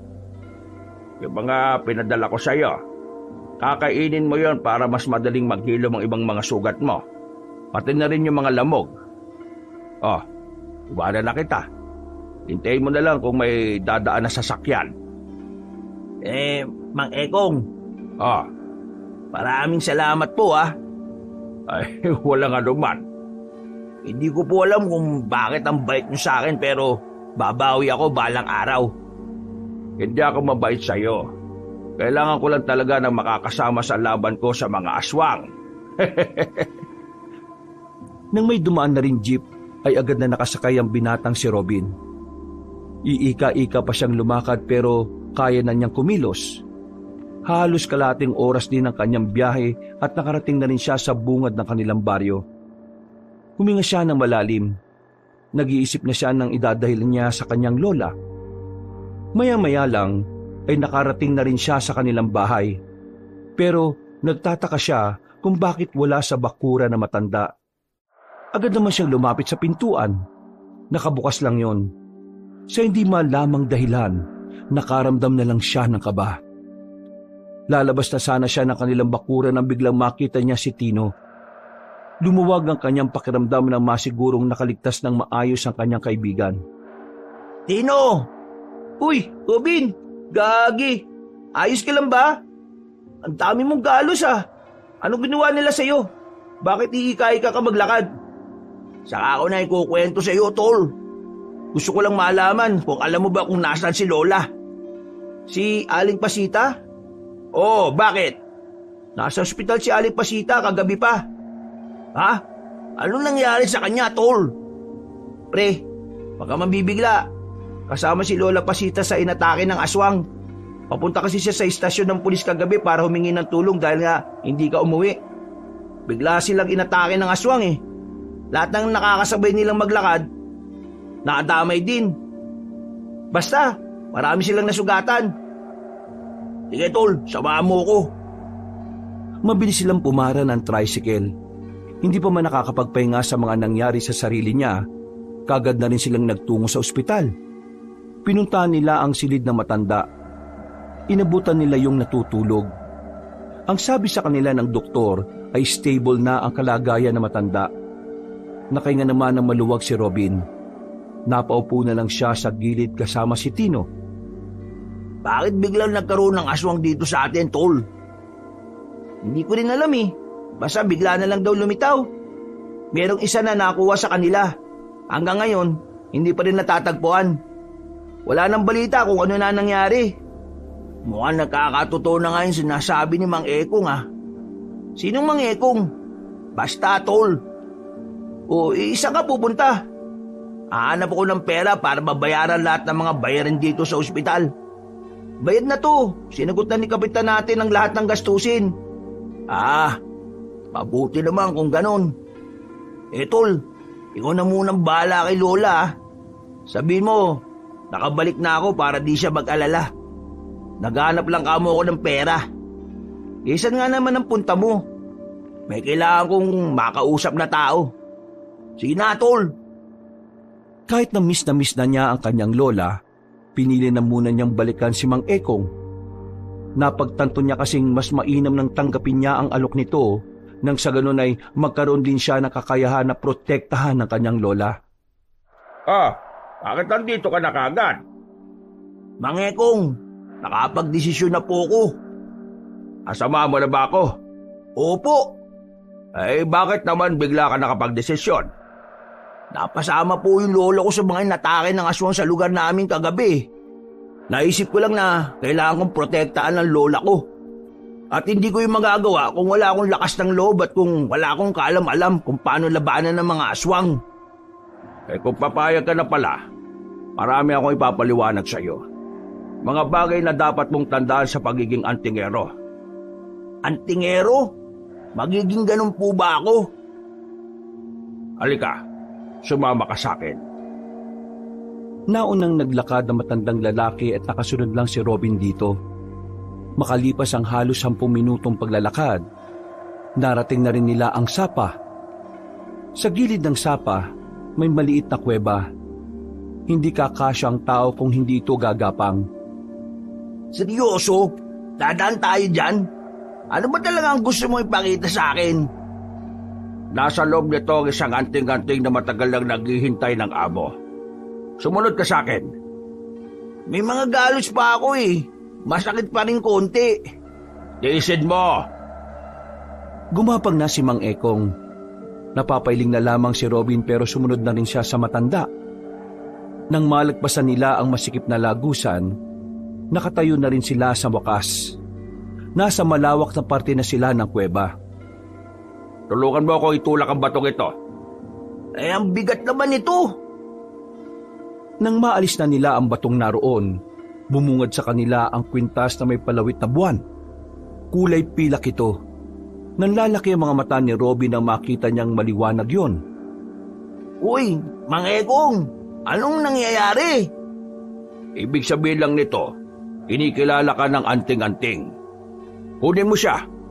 Kukunin ko talaga? Oo. Ano bang sinabi ko? Marahang kinuha ni Robin ang kwintas. Namamangha siya sa liwanag na inilalabas nito. Maya-maya lang ay meron na rin siyang naramdaman na parabang may dumadaloy sa braso niya patungo sa buong katawan. Uy, anong nangyayari sa akin? Kagaya nga ng sinasabi ko, kinikilala ka ng anting-anting. Ibig sabihin lang nito, ikaw ang bagong tagapangalaga niyan. Bagong tagapangalaga? Ibig sabihin may dati? Oo. Ang kaso nga lang, nawala sa wisyo ang taong yon. Nalulong sa sugal at napabayaan na niya ang anting-anting na to. Kaya naman, ikaw ang pinipili niya dahil sa pagiging bukal ng puso mo. Paano ko naman to gagamitin? Susot ko lang? Ako na lang bahala magturo sa'yo. Papakinggan mo lang ang lahat ng sinasabi ko. Matapos makuha ang anting-anting na yon, ay agad na rin silang umalis doon. Hanggang sa makarating sila sa bahay ni Mang Ekong ay di pa rin siya makapaniwala sa nakikita niyang liwanag. Maya-maya lang ay sinimulan na rin nila ang pag-aaral tungkol sa mga bagay na dapat niyang malaman. Makakapal na libro ang nilabas ni Mang Ekong. Napapakamot na lamang ng ulo si Robin. Narito sa mga librong ito ang mga dapat mong matutunan. Binasa ni Robin ang lahat ng mga nakasulat sa libro. Ilang araw siyang nagpabalik-balik sa bahay ni Mang Ekong para lamang matutunan ng lahat. Hindi nagiging madali para sa kanya na kabisaduhin ang lahat ng mga nabasa niya. Pero kahit na papaano, nagkaroon siya ng progreso. Sa mga sumunod na araw, ang sinasanay naman ni Robin ay kung paano gamitin ng maayos ang anting-anting. Sinasabayan niya rin ng paghawak ng sandata. Madali lang nakukuha ni Robin ang mga galaw. Pero ang pagpapalabas ng tunay na lakas ng anting-anting ay hindi niya pa gaanong gamay. Wala pa rin ba sila Dorobo? Wala nang mangyari yun sa'yo. Hindi na sila rito nakita eh. Baka akala siguro nila namatay ka na kaya nagtatago na. Mas maganda nang wala sila rito, tol. Kasi kung nandito sila, binubuli pa rin nila tayo. Mayayari na sila sa akin. Baka atakin sa puso mga yun kapag nalaman nilang buhay ka pa. Pero masaya ako sa iyo, pre. Mukhang maganda ang dulot sa iyo ng sinasabi mong manunugis ng aswang eh. Sigurado ka ba na papasukin mong landas, pre? Delikado kasi yan eh. Nung una, nag-aalangan din ako, tol. Lalo na ngayon. Meron akong kakulangan. Pero naisip ko rin naman na hindi tuwad lang para gumawa ko ng paraan para protektahan ng mga mahal ko sa buhay. Ayoko nang maramdaman pa na wala akong silbi sa buhay ng iba eh. Isa pa, may masamang binabalak ang mga aswang. Kailangan namin silang mapigilan. Kung hindi, baka marami tayong mapahamak. Pre, pwede ba ako dyan? Saan? Dito sa tabi ko? Dito babi ka. Umusog ng bahagya si Robin habang sila'y nasa lumang waiting shed. Natatawa na lamang si Tino dahil mali ang pagkakaunawa ni Robin. Hindi. Ang ibig kong sabihin, pwede ba ako diyan sa pinasok mo? Gusto ko rin kasing matutong pumalag sa mga aswang, pre. Kasi ayoko naman dumating yung araw na sila mama ang mabiktima kasi wala akong magawa. Sigurado ko ba sa sinasabi mo, tol?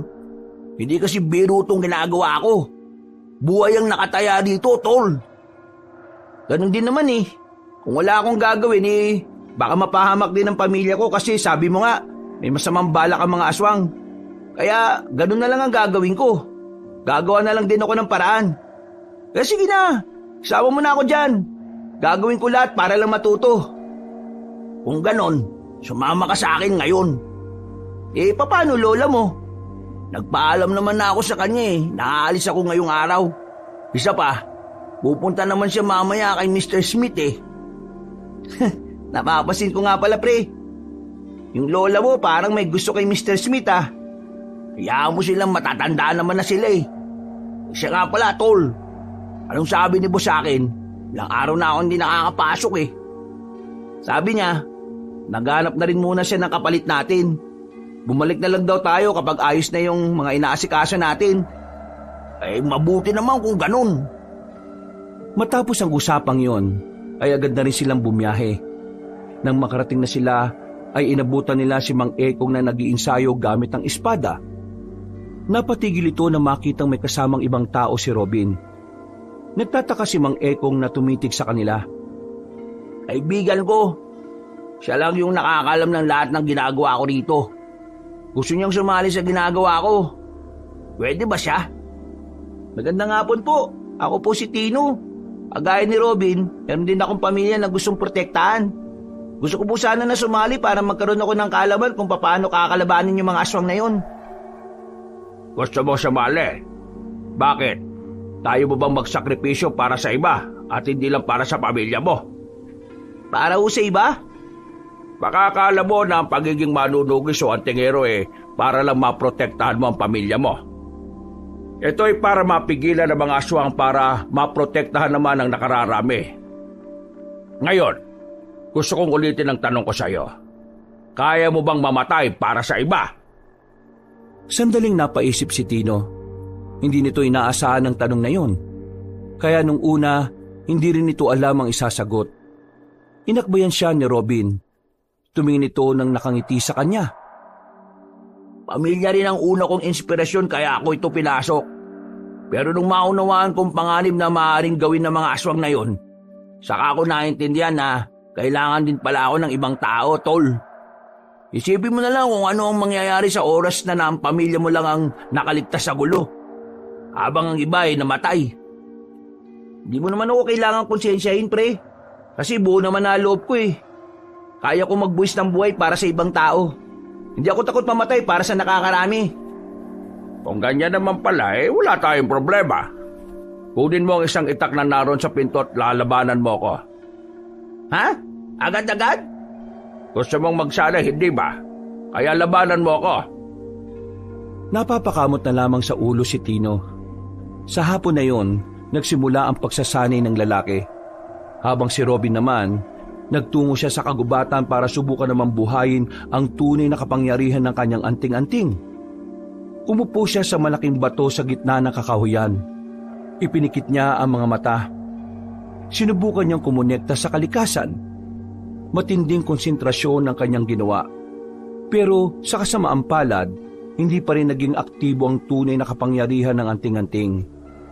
Ang tanging nagagamit lamang niya ay ang kakaunting parte nito. Makalipas pa ang 1 linggo, naging handa na rin ang magkaibigan para sa kanilang magiging unang misyon. Babalikan nila ang bahay na matandang aswang na nakita nila. Dakong 9:00 ng gabi, umalis na sila sa bahay ni Mang Ekong.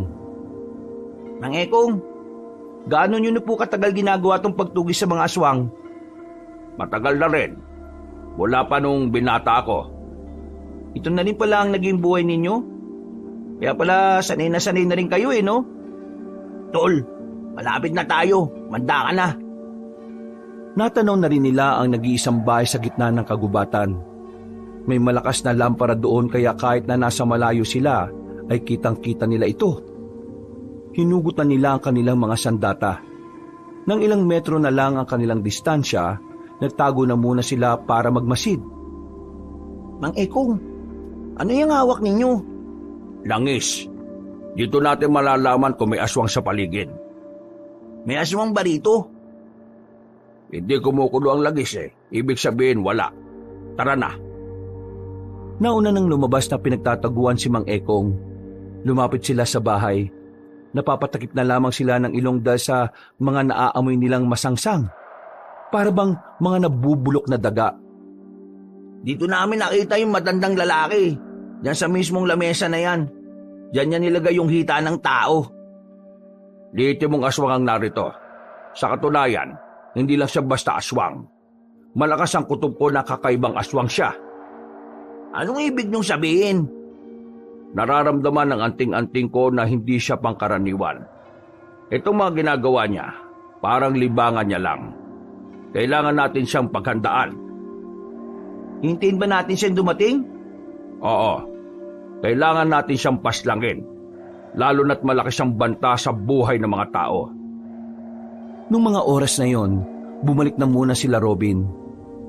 Nagtago na muna sila at hinintay ang matandang aswang na magpakita sa kanila. Pero sa halip na ang matandang yon ang kanilang makita, ang mga dumating ay mga lalaking nakaitim. Ang mga aswang na inaakala nilang mga kulto. Manda kayo. Bibiglain natin sila. Kaya ba natin yan? 6 lang yan, tol. Kayang-kaya yan. Sumenya si Mang Ekong. Pagkabilang nila ng 3, agad silang lumabas at inatake ang mga aswang na nasa bakuran. Nagulat ang mga yon. Agad na umilag pero dahil sa bilis nila, tinamaan agad ng 3 aswang. Samantala, ang mga natitira naman ay mabilis na nakadistansya. Nag-iisa tayo. Bahala na muna kayo sa mga sarili ninyo. Bahala talaga? Tol, ngayon na! Hinawakan ni Robin ang kanyang anting-anting. Pumikit siya ng 5 segundo. Pagtilat niya, ay nararamdaman na niya ang kakaibang enerhiya sa kanyang buong sistema. Mabilis niyang nilapitan ang katapat niyang aswang. Sinubukan siya nitong patamaan ng mahahaba nitong kuko pero hindi yun nagtagumpay. Nang makakuha naman ng tamang pagkakataon si Robin, agad niyang hinataw ng espada ang tagiliran ng aswang. Pagdistansya nito ay nilapitan niya ulit at saka itinarak ang espada sa dibdib nito. Matapos siyang paslangin ng kanyang kaharap, nakita niyang napaslang na rin ni Tino ang kalaban nito. Si Mang Ekong naman ay ganun din. Sus! Sisiw lang naman pala to, Mang Ekong. Huwag ka masyado matuwa. Ito mga nakalaban natin ay wala pa sa kalingkingan ng mga malalakas na aswang. Tama si Mang Ekong. Kung natatandaan mo yung mga nabasa mo sa libro, ang mga tiktik ang pinakamababang uri ng aswang, tol. Tiktik pa lang ang mga ito. Saka ka matuwa kapag nakapatay ka na ng gabunan. Ano naman ang gagawin natin ngayon? Mukhang nakaramdam ang sinasabi niyong matanda na narito. Kaya susunugin na lang natin ang bahay na ito. Sumang-ayon naman ang 2 binata. Mga ilang sandali lang ay siniliban na nila ang bahay. Kasamang nasunog doon ng mga nakaimbak na katawan ng tao. Pati na rin ang ilang kagamitan na di umano ay ginagamit sa pangyayanggaw. Puntahan naman natin yung sinasabi niyo kung saan niyo nakita yung parada ng aswang. Diretsuin lang natin tong daan na to. May makikita tayong kalsada dyan. Tinumbok nila ang direksyon na sinasabi ni Robin. Ilang minuto lang, narating na nga nila ang kalsada. Pero sa pagkakataong ito, ay wala naman silang nakitang kahit na ano. Walang aswang, walang kahit kaunting bakas. Kaya ang ginawa nila, naglakad-lakad pa sila sa lugar na yon. Inabot na sila ng 2 oras. Wala pa rin silang napala. Umuwi na muna sila sa gilid. Nanigarilyo na muna si Mang Ekong habang ang 2 binata naman ay inilabas muna ang baon nilang suman. Nakakagutom din pala tong ganitong trabaho no? Mas magandang nagugutom ka pa. Kaysa naman hindi mo na maranasan magutom kasi patay ka na. Mang Ekong, baka matakot si Tino sa sinasabi nyo ha? Hindi matatakot yan. Ang galing nga niya kanina eh. Talaga? Magaling ako? Oo, magaling ka. Nagamit mo agad ang mga itinuro ko sa'yo. Pero huwag ka masyadong emosyonal kapag nakikipaglabang ka, ha? Doon ka pwedeng madali. Nakakabanis kasi yung mga aswang kanini. Ang baho ng hininga, nakatapat pa sa mukha ko. Mang Ekong, sa tingin mo, gaano karaming aswang ang makakalaban natin? Marami. Magkakaibang angkan. Pero sa pagkakaalam ko, isa lang naman ang pinuno nila. Hindi naman sa naduduwag ako pero kakayanin ba natin sila? Hanggat nasa atin ang anting-anting, walang problema. Paano naman ako? Wala naman akong anting-anting. Kakayanin mo yan. Kailangan mo lang masanay. Pero dapat handa ka rin kapag namatay ka na. Ito talaga si Mang Ekong, lagi akong tinatakot. Napangisi na lang ang matandang lalaki kay Tino. Mga nasa 10 minuto rin ang kanilang pagpapahinga. Maya-maya lang ay nagpatuloy na rin sila. Pero hindi na nila nahanap pa ang mga aswang. Pati na rin ang matandang kanilang hinahanap ay wala na rin. Napagdesisyonan na lamang muna nilang umuwi. Nang sa ganon ay nagkaroon sila ng maayos na pagpapahinga. Pumasok na kayong dalawa sa loob at matulog na kayo. Hindi dapat kayo nagpupuyat. Ikaw, Mang Ekong, hindi ka ba matutulog? Matutulog na rin ako maya-maya. Magpapahagin lang muna ako. Mukhang malalim ang iniisip nyo Hindi naman. Inuubos ko lang tong sigarilyo. Sige na, pumasok na kayo sa loob. Tumango na lamang si Robin at Tino. Makatabi sila sa papag. Paghiga nila ay saka lamang nawala ang kanilang antok. Pareho nilang naalala ang mga kaganapan habang kinakalaban nila ang aswang. Hindi pa rin makapaniwala si Robin na kinaya niyang makapas lang ng ganong kabangis na nilalang. Dahil dito, unti-unting tumaas ang kanyang moral. Hindi na niya pinapansin ang kakulangan niya sa katawan. Para bang pakiramdam niya, pinanganak na siyang kumpleto dahil sa nagawa niyang pakikipaglaban. Hanggang ngayon, nagpapasalamat pa rin ako kasi buhay ka. Ano ka ba, tol? Halos 2 linggo na yun. Hindi ka pa rin ba makamove on? Buwang ka ba? Akala mo ba nakatulog ako noon? Isip ako ng isip kung anong nangyari sa'yo, no? Sinubukan ko nga makapagsumbong sa mga pulis pero di rin naman ako inintindi. Pakiramdam ko kaya noon, wala akong kwenta.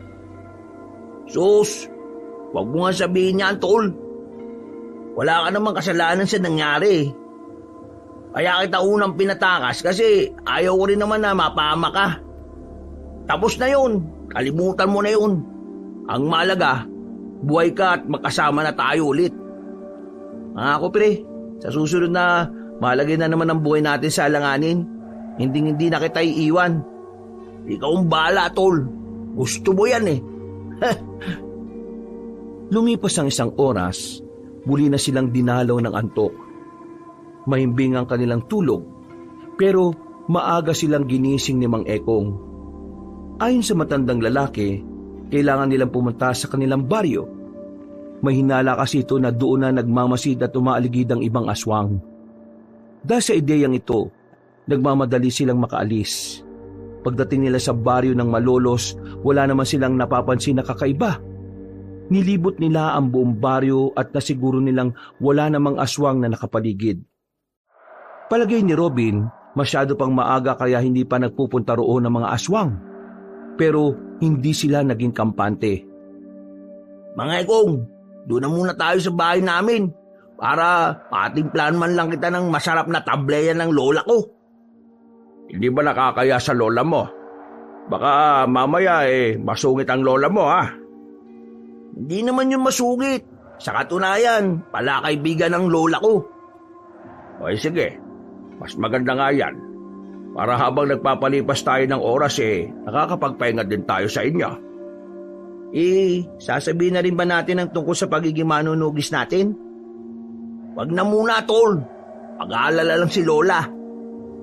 Pagdating nila sa bahay, saktong naabutan nila ang matandang babae na nagluluto.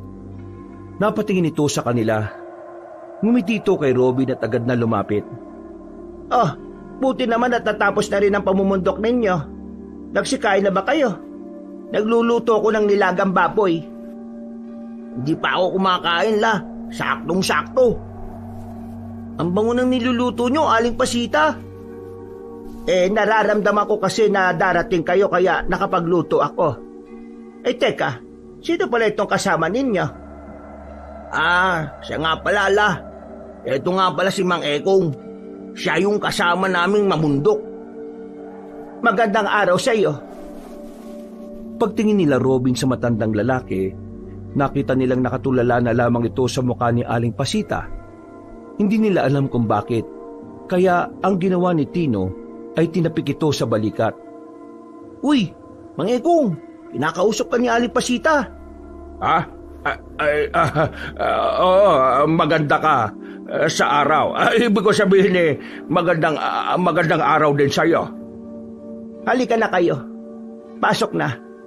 Luto na rin naman itong nilaga. Mang Ekong, ayos lang po ba kayo? Oo naman. Ayos lang naman ako. Mang Ekong, umamin ka nga. Nabigani ka ba kay Aling Pasita? Uy, para kang si Ratol. Kitang-kita naman pre. Itong si Mang Ekong, betang lola mo. Naku, love triangle lang dating nito. Anong pinagsasabi mo dyan, tol? Hindi mo ba talaga nahalata? May gusto si Mr. Smith sa lola mo. Sino naman si Mr. Smith? Siya yung boss namin sa panadirya. Isang kano. Naku, matinding katunggali mo, Mang Ekong. Gwapo yun, tapos mabait. Tol, para kang timang. Tigil mo nga yan, baka marinig ka pa ni Lola dyan. Ano ba ang pinagbubulong-bulungan nyo dyan, hay? Pumasok na kayo dito at inihanda ko na yung hapagkainan. Agad na rin silang pumasok sa loob. Bago sila magsimula, isang bisita ang dumating. Pagtingin nila sa pinto, naroon si Mr. Smith at may dala pa ito mga prutas. Nakaayos ang buhok, nakasuot ng pamorma. Uy, Mr. Smith, you're here. Good timing. Come, eat with us. Eat. Oh, thank you. By the way, this is for you, Pasita. This is good for your health. Ito pala yung Smith. Hindi naman gwapo eh. What did you say? Mr. Smith, this is Mang Ekong, our friend. Ekong. Oh, sounds like Korekong. Uy, nagsisimula na. Smith, tulog naman singit. What did you say? Don't you know how to speak English? I speak English but I'm Filipino. I speak Tagalog. You speak Tagalog because you're in the Pilipinas. You're not in your country. Thank you for reminding where I am. But for your information, English is a universal language. I can speak English every time I want. Every time I want, di ikaw na. Mang Ekong, bakit ka ba nakikipagsagutan? Kakakita niyo pa lang eh. Ano ba nangyayari dito? Nasa harapan tayo ng hapagkainan. Smith, ignore him and focus to the food. Ikaw naman, bakit ka ganyan? Huwag ganyan. Napapailing naman si Mang Ekong. Sa puntong ito, naging malinaw na para kay Robin na talagang ang natitipuhan na matandang lalaki ang kanyang lola. Napapakamot na lamang siya sa kanyang ulo. Batid niya na magiging magulo ang buhay niya kapag nagsama si Mr. Smith at si Mang Ekong.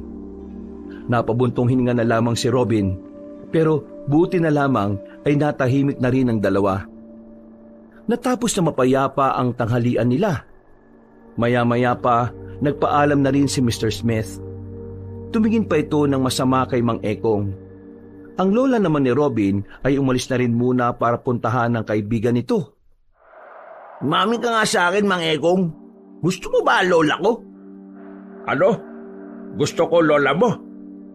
Ito talaga si Mang Ekong, oh. Hindi ka magaling magsinungaling eh. Kaya huwag ka nang magkailapa, no? Wala namang masama kung aamin ka sa nararamdaman mo. Wala eh. Pagkakita ko sa lola mo, ang ganda kahit matanda na. Nabighani nga ako kagad eh. Lagot ka sa asawa mo. Mumultuin ka noon. Hindi naman siguro masama magmahal ulit. Magmahal ulit? Mahal mo kaagad lola ko? Malay natin. Mortal mong kanibal dyan si Mr. Smith. Naku, ano kayang magandang pamagat nito? Ang 2 bubuyog ng 1 bulaklak. Ayos! Hindi na lamang pinagbigyan tuon ni Robin ang love triangle na matatanda.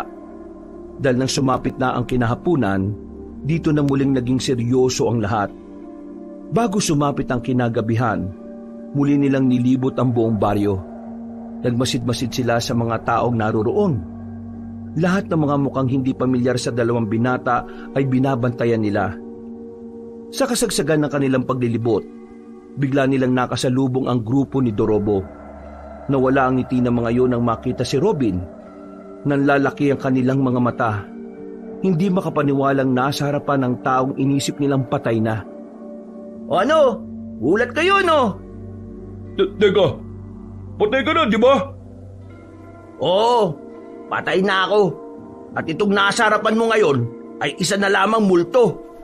Tinatarantado mo ba ako? Ito bang loko-loko ito ang nambubuli sa inyo? Oo, siya nga ho, Mang Ekong. Lumapit si Mang Ekong kay Dorobo. Nagulat na lamang si Robin at Tino nang biglang sampalin ni Mang Ekong ang lalaki. Sa lakas ng pagkakasampal, ay napatras si Dorobo at nasalo ng mga kasama nito.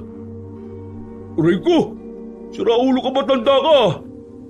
Sinintok ni Dorobo si Mang Ekong, pero nagawa lang itong ilaga na matandang manunugis. Sinuntok uli nito si Dorobo sa panga na dahilan ng pagkahilo nito. Hindi mo na mabubuli itong 2 to. Yan ang tandaan mo. Tatandaan ko ang araw na to. May araw ka rin sa akin, tanda. Pati ikaw, Robin. Tutuluyan kitang burahin sa mundong ito. Kung nabuhay ka sa ginawa namin, sa puntong ito, hindi na. Sisiguraduhin ko yan. Hindi na ako natatakot sa mga sinasabi mo. Kaya kung ayaw mo mabugbog ka ng matandang nasa harapan mo, umalis na lang kayo. Masama ang tingin sa kanya ni Dorobo. Pero umalis na lang din ang mga yon kaysa masaktan pa si Mang Ekong. Sa ginawang yon ng matandang lalaki ay bumilibang 2 binata. Ngayon lang sila nakakita na matanda na ganun kalakas ang suntok. Matagal-tagal na rin akong hindi nakasuntok ah. Masaya pala. Natatawa na lamang ito. Maya-maya pa pinagpatuloy na rin nila ang kanilang paglilibot. Nang mapadaan sila sa isang abandonadong simbahan sa bandang dulo ng Baryo Malolos, hindi kumukulo ang langis na dala. Pero nagiging aktibo ang daladala nilang mga anting-anting. Isang matibay na senyales na sa lugar na yon may negatibong enerhiya. Sandali lang. Bakit ho? May kakaibang presensya rito sa lumang simbahan na ito na hindi kayang maramdaman ng langis. Kumanda kayo. Malakas to. Anong klaseng aswang ba yan? Kabunan. Lakas loob silang pumasok sa simbahan. Bumungad sa kanila ang loob na tila nilalamon na ng mga halamang gumagapang. Ang mga pader, kitang-kita ang kalumaan. Sa bandang harapan naman ng altar, naroon ang isang matandang lalaki. Nakaupo ito. Nang maramdaman sila, ay agad na itong lumingon sa kanila. Tinutukan pa ni Tino ng ilaw ang matandang lalaki. Dito nila nalaman na matandang yun pala ang matandang nakita nila sa mabahong bahay. Nagsimula ng kilabutan si Robin sa hindi niya malamang dahilan.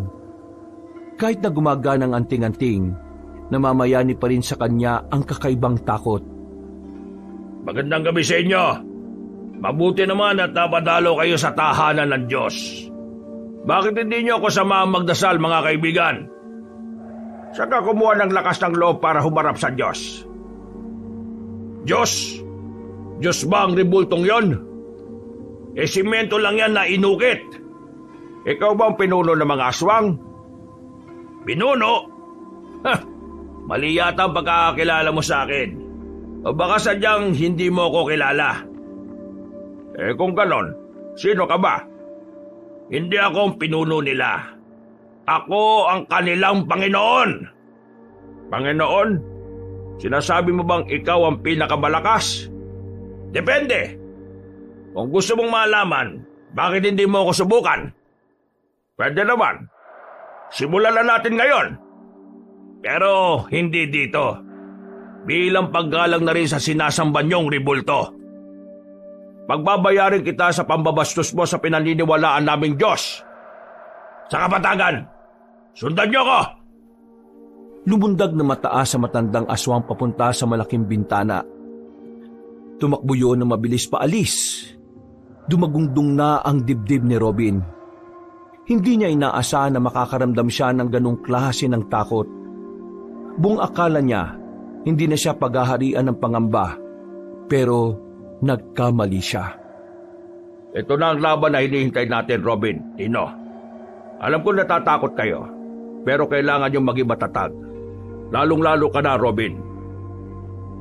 Kapag hindi nawala sa puso mo ang takot, mas lalong hindi gagana ang anting-anting.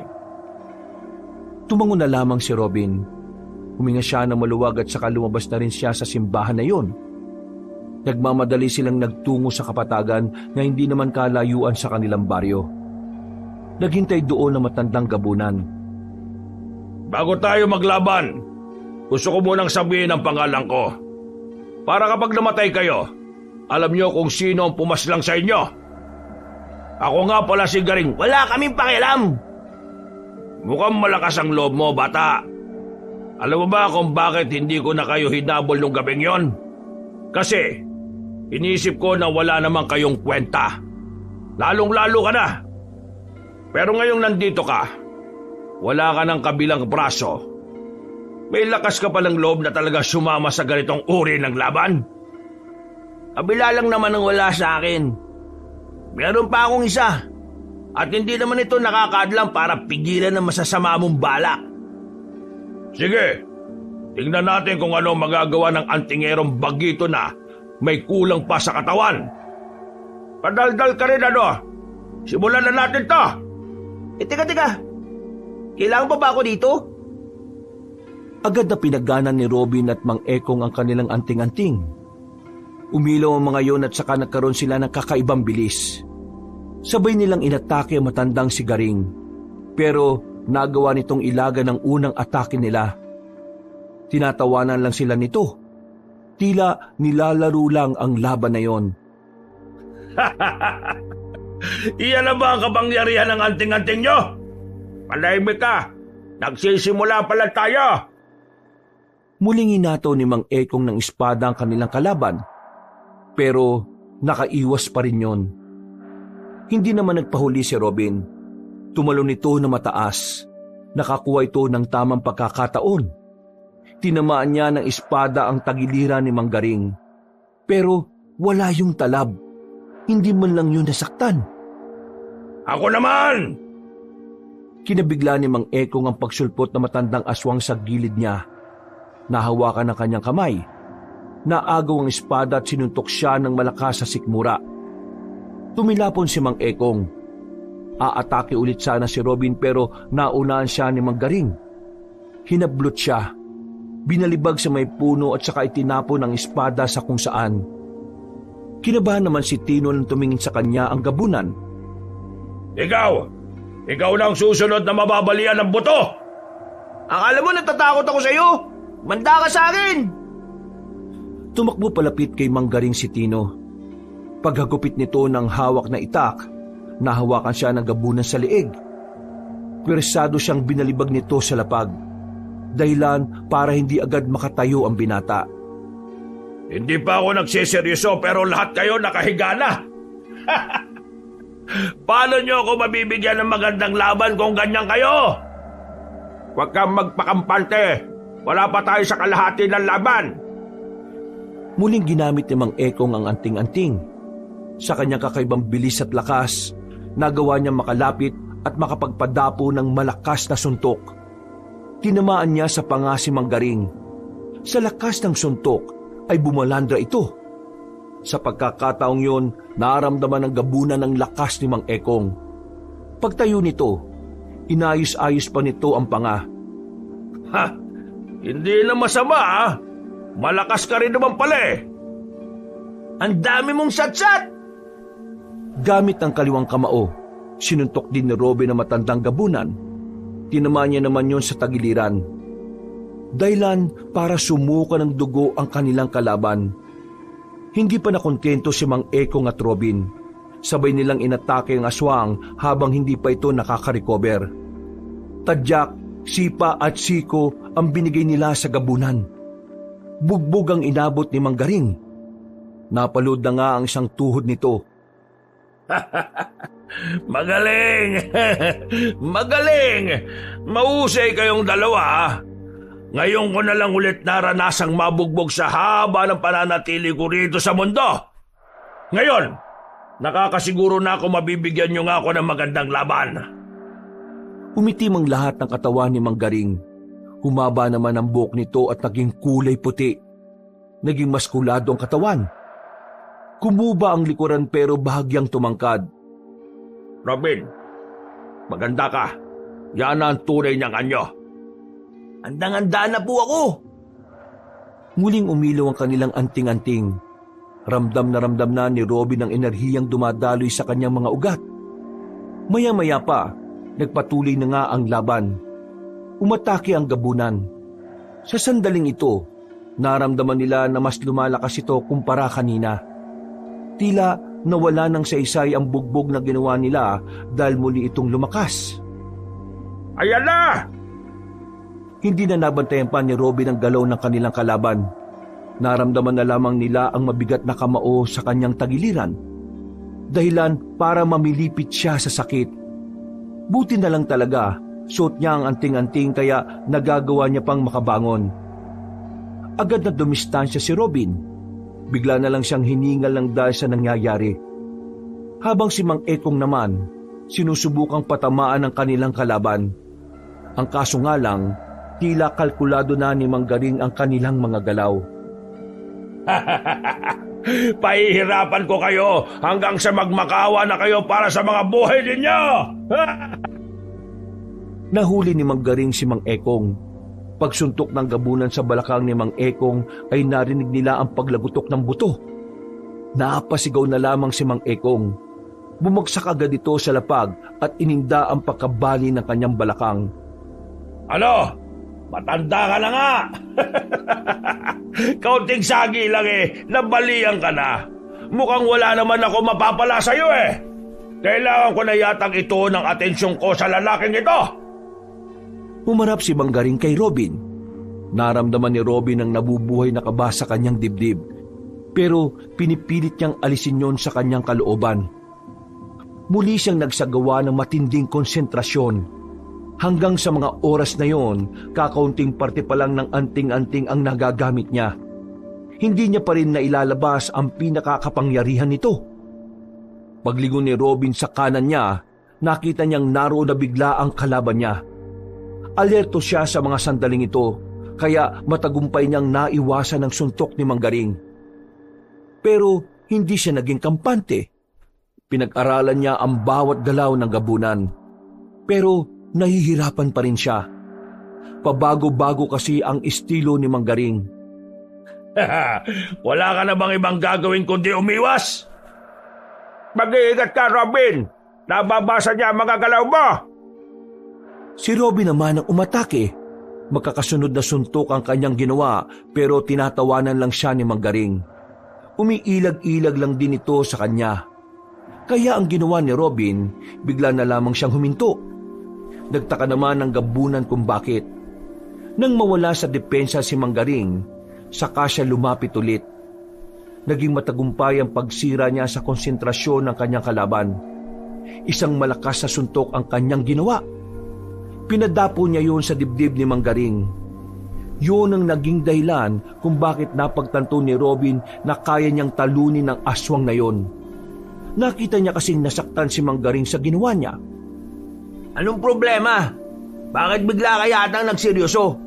Hindi ba masakit ang ginawa ko? Gusto mo bang dagdagan ko? Eto pa! Hindi nakailag si Mang Garing sa sunod niyang suntok. Tinamaan niya sa kaliwang panga ang gabunan. Tumilapon yun at bumulandra. Isang kamay lang ang panunto ko pero siguradong mabubura ka sa mundo. Bumangon si Mang Garing. Inayos-ayos nito ang panga nito. Bagya itong nawawala ng balanse dahil sa ginawa ni Robin. Pero ang ipinagtataka ng binata ay kung bakit nagagawa pa rin tumawa ng matandang gabunan. Bakit? Ano nakakatuwa? Natatawa ako, alam mo kung bakit? Kasi napagtanto ko na yun na pala ang pinakamalakas mong atake. Sa sinabing yun ni Robin, tila nagkaroon din siya ng pagkabahala. Napagtanto niya rin na parang hindi na niya kayang gumawa pa ng mas malakas na suntok. At dahil doon, tila nagkaroon na naman siya ng pag-aalinlangan. Sa isang iglap, nabago ang kanyang moral. Buhay pa rin ako kahit yun ang pinakamalakas mo. Alam mo ba ang ibig sabihin nun? Kahit malakas ang suntok mo, hindi ako mamamatay. Ibig sabihin lang nito, mahina ka pa rin. Huwag kang makikinig sa kanya, Robin. Sinisira lang niya ang mentalidad mo. Ginugulo ka niya. Mag-focus ka. Huwag kang magpapadala sa mga sinasabi niya. Kahit anong gawin mo, isa ka pa rin nilalang na may kulang sa katawan. Kaya kahit na kailan, hindi mo matatalo ang mga nilalang na kompleto. Huwag ka mag-alala. Puputulin ko na rin ang kabilang braso mo para pantay na. Total, wala rin namang silbi yan. Manahimik ka! Di ako naniniwala sa mga sinasabi mo. Kayang-kaya kitang paslangin ngayon din. Nagulat na lamang si Manggaring nang mabilis na nakalapit sa harapan niya si Robin. Isang malakas na suntok na naman ang pinakawala ng binata.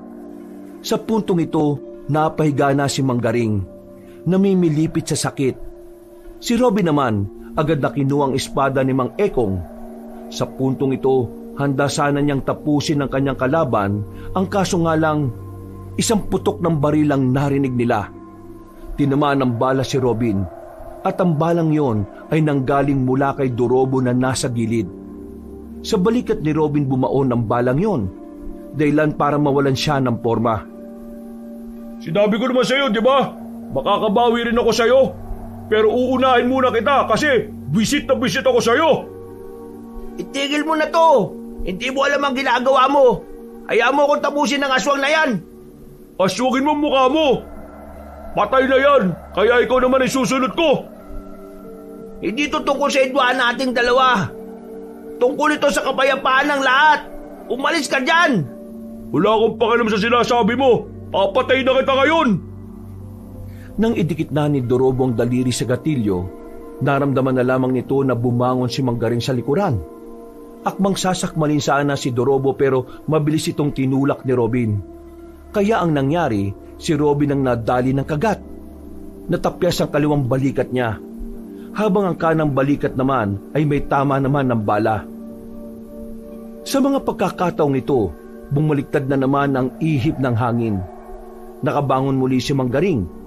Tila bigla itong nabuhayan. Ikaw, anong pangalan mo? Aswang ka? Tinatanong kita. Sige, lumapit ka. Babarilin kita. Inago ni Manggaring ang baril ng walang kahirap-hirap at saka pinalo kay Dorobo na dahilan kung bakit nawalan ito ng malay. Salamat sa tatanga-tangang tao na ito. Nagpapanggap ka lang palang lupaypay kanina. Hindi. Totoong nahihirapan na ako makabangon kanina. Alam mo kung bakit ako nakabangon ulit? Kasi nakakita ako ng kasamaan. Yun ang nagpapalakas sa akin. Magsasalita pa sana si Robin nang biglang lumusob na sa kanya ang matandang si Garing. Kahit gegewang-gewang ay malakas pa rin ang suntok na pinamalas nito sa kanya. Tumilapon na naman si Robin. Sa mga oras na ito, ang binata naman ang hirap nang makatayo. Oras na yata para tapusin kita. Lalaking putulang ka ng braso. Kinuha nito ang espada sa lapag.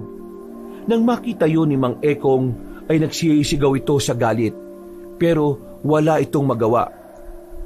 Kapag sinusubukan itong tumayo, sumasakit lalo ang balakang niya. Dahilan para muli na naman itong matumba. Robin! Umiiyak na yung matandang yun, oh! Alam niya kasing ngayon na ang huling sandali mo sa mundo. Yun ang akala mo! Anong pinagsasabi mo? Hindi mo ba nakikita? Wala ka na magawa? Sumilay ang nakakalokong ngiti ni Robin. Muli, lumiwanag ang anting-anting niya. Pero mas malakas ang liwanag na inilabas nito sa pagkakataong ito. Nang mawala na ang liwanag, nagulat na lamang si Manggaring nang makatayo na ulit si Robin. Sa wakas, naintindihan ko na rin kung ano ang tunay na lakas ng anting-anting ko. Kailangan ko lang pala talagang maniwala na kaya ko. Ha? Paano nga? Hindi na nagsayang ng pagkakataon si Robin.